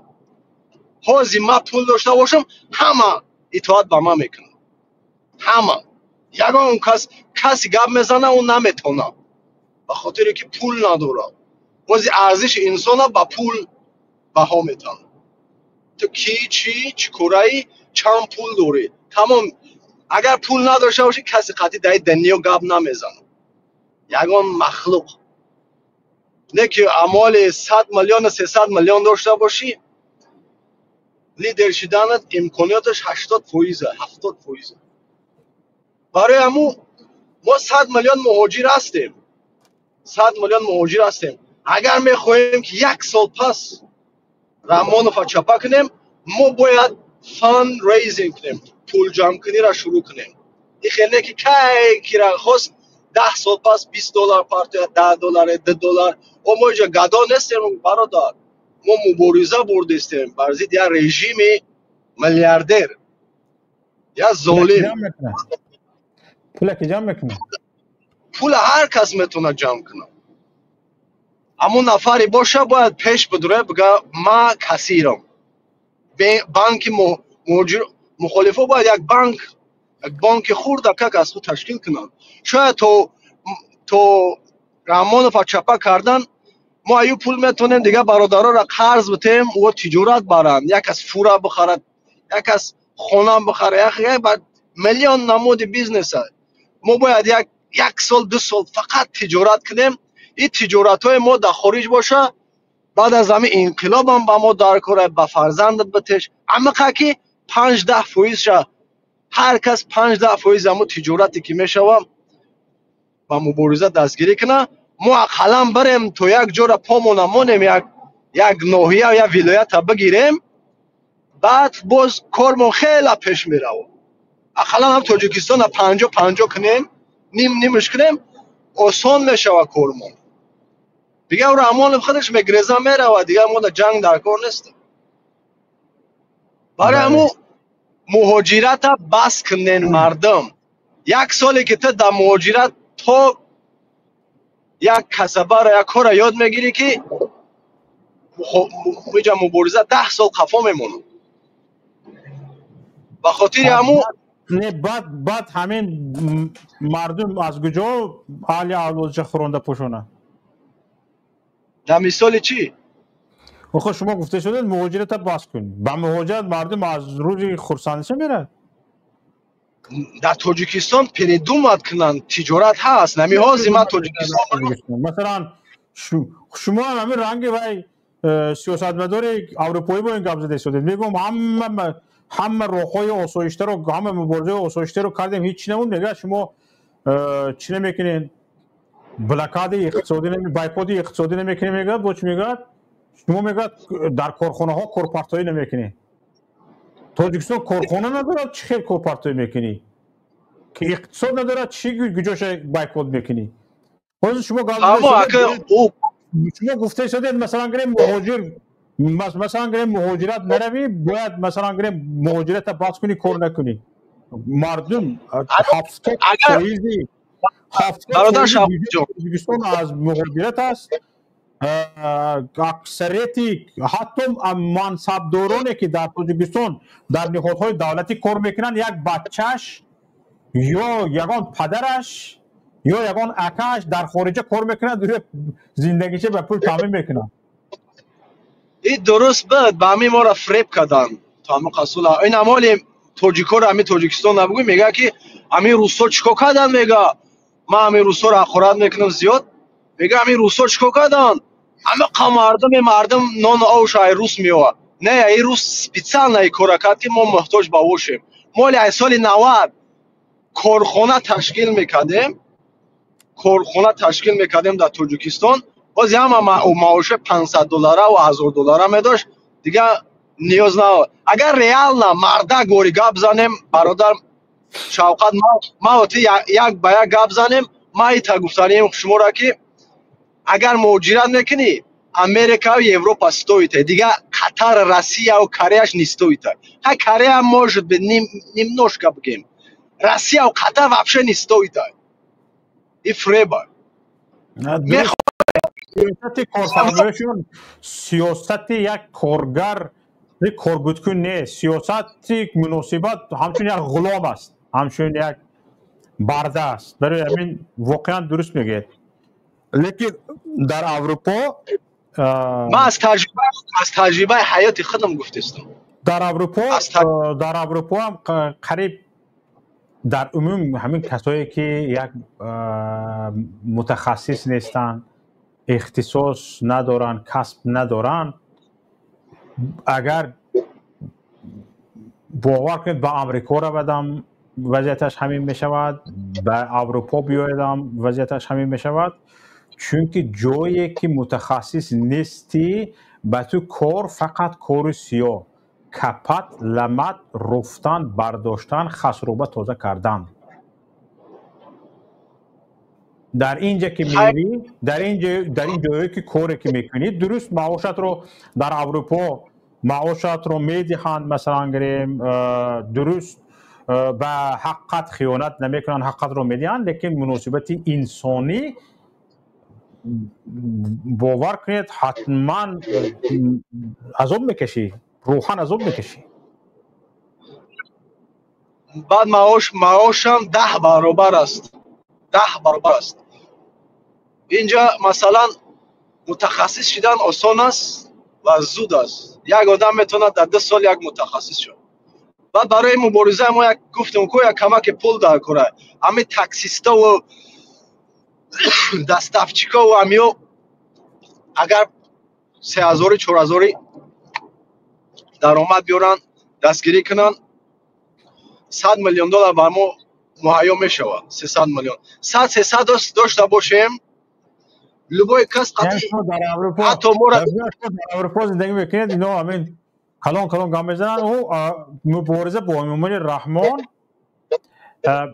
بودجت یک سالش تقریبا تا 5 میلیون دلاره و در طول 3 سال ماکسیمال تا 15 میلیون دلار امام رحمان بتک توپش نیست میشه و همین چیز مهاجر ندارد همین چیز مبارزه ندارن همین چیز مخالفه ندارن گپ در پول نیست برادر جان با خاطر چی میگم که گپ در استراتژی پلان است گپ در پول است نه اگه پول داشتن او دیگه 100 میلیون کم بیش داره او دیگه هیچ فرقیت نداره با ما معلومه که نظام او در کجای چی کارن چی خیلی چند قدرت مثلا نازیما نمیالی 2-3 هزار تاکتیکای همو گروه داشته باشم من آزاد میتونم چپش کنم آزاد حال شما در نه بیاید همین واقعیت بینونه گپ بزنیم خیلی یا واقعیت گپ بزنم شما نگاه کنید برادر عزیز نگاه کنید من یکم کجا پولتی گفتن نمیتونم یا که همین کارها بی پول نمیشد گفتن نمیتونم بعضی وقت با اینترنت همین استودیو پول نمییابم اینترنت شما درباره 300 میلیون گپ زده شدید و حالت همین طور است دوستی عزیز از بالا نیو ما واقعبینانه گپ زدیم که حاضر همین حالتمون همین طور است و فرض کردیم حاضر من به همین احوالا خودم رو در مبارزه پیش کار بینم خیلی خودم فریب میکنم فهمیدید این میتوند همین یک چی باشد یعنی عذاب وجدان از خود دور کردن باشد یک عذاب وجدان که هیچ کار نکرده ایستادی هیچ چیز یگان چیز از دست نآمده باشد میبرای یک گپ میزنی دلت رو خالی میکنی با دوستان صحبت میکنی دلت رو خالی میکنی اما این مبارزه نه کسایی که همین مبارزه میگویند خودشون فریب میکنن این مبارزه نه مبارزه چه میشه درست یک شاخه مبارزه است یکی از شاخه های میده ترین مبارزه است اصلی مبارزه نیست اصلی مبارزه رویتون از سیاستمدارا پرسیتون شروع مبارزه کند نگاه کنید دوستی برادر عزیز کسایی که میخواد با مبارزه پیوند در یک گروهی مثلا گریم چی میگود در یک گروه جدی منظم همراه شده کار کند کار سیاسی برد فعالیت سیاسی برد مبارزه سیاسی برد رود با انمی سیاستمدارا گپ زند وابسته به استعدادش وابسته به تواناییش یک کار میگیرد کار پیش میبرد شاید 5 ماه 6 ماه شاید 1 سال نیم سال او سنجیده شود کی است کی نیست چیکار میکند چیکار کرده میتونه چیکار کرده نمیتونه لیکن حتما یک کاری از دست میکند لیکن اینه که مثلا یک کاری که میکنی مثلا تو رسانه‌دار هستی یا اینکه یک کاری میکنی تو کارهای بین المللی رو پیش میبری یا یک کاری میکنی تو کارهای حقوقی رو پیش میبری دونی که مثلا گویی که من همین کارهای حقوقی که من برده شدم اصلی چی است اصلی فعالیت همین مبارزه سیاسی است تو خطا میکنی حالا من یک برادرای میدونم که کاری حقوقی برده شده است در همین مبارزه سیاسی ساعت 2 شب بیدار است ساعت 1 شب بیدار است کار کرده شده است چند سوال میپرسد باید جواب نمیدید بعضی اکثریت وقت نمیشد جواب نمیدید با خودش جواب خودش گفته مییابد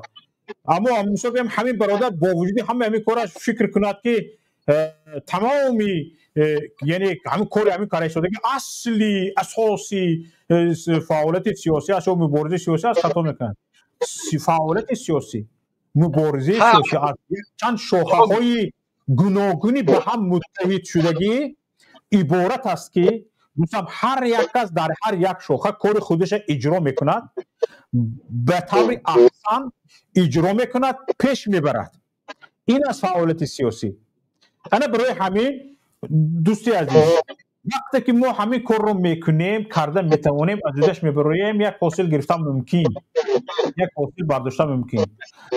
درست است سیاست به اقتصاد نمیشود، درست است سیاست به اقتصاد نمیشود. یکی از کمبودی های مخالفان هم همین است که یعنی در مبارزه اقتصادشون اقتصاد نداره، اقتصادشون سست است، نه اقتصادشون صفر است.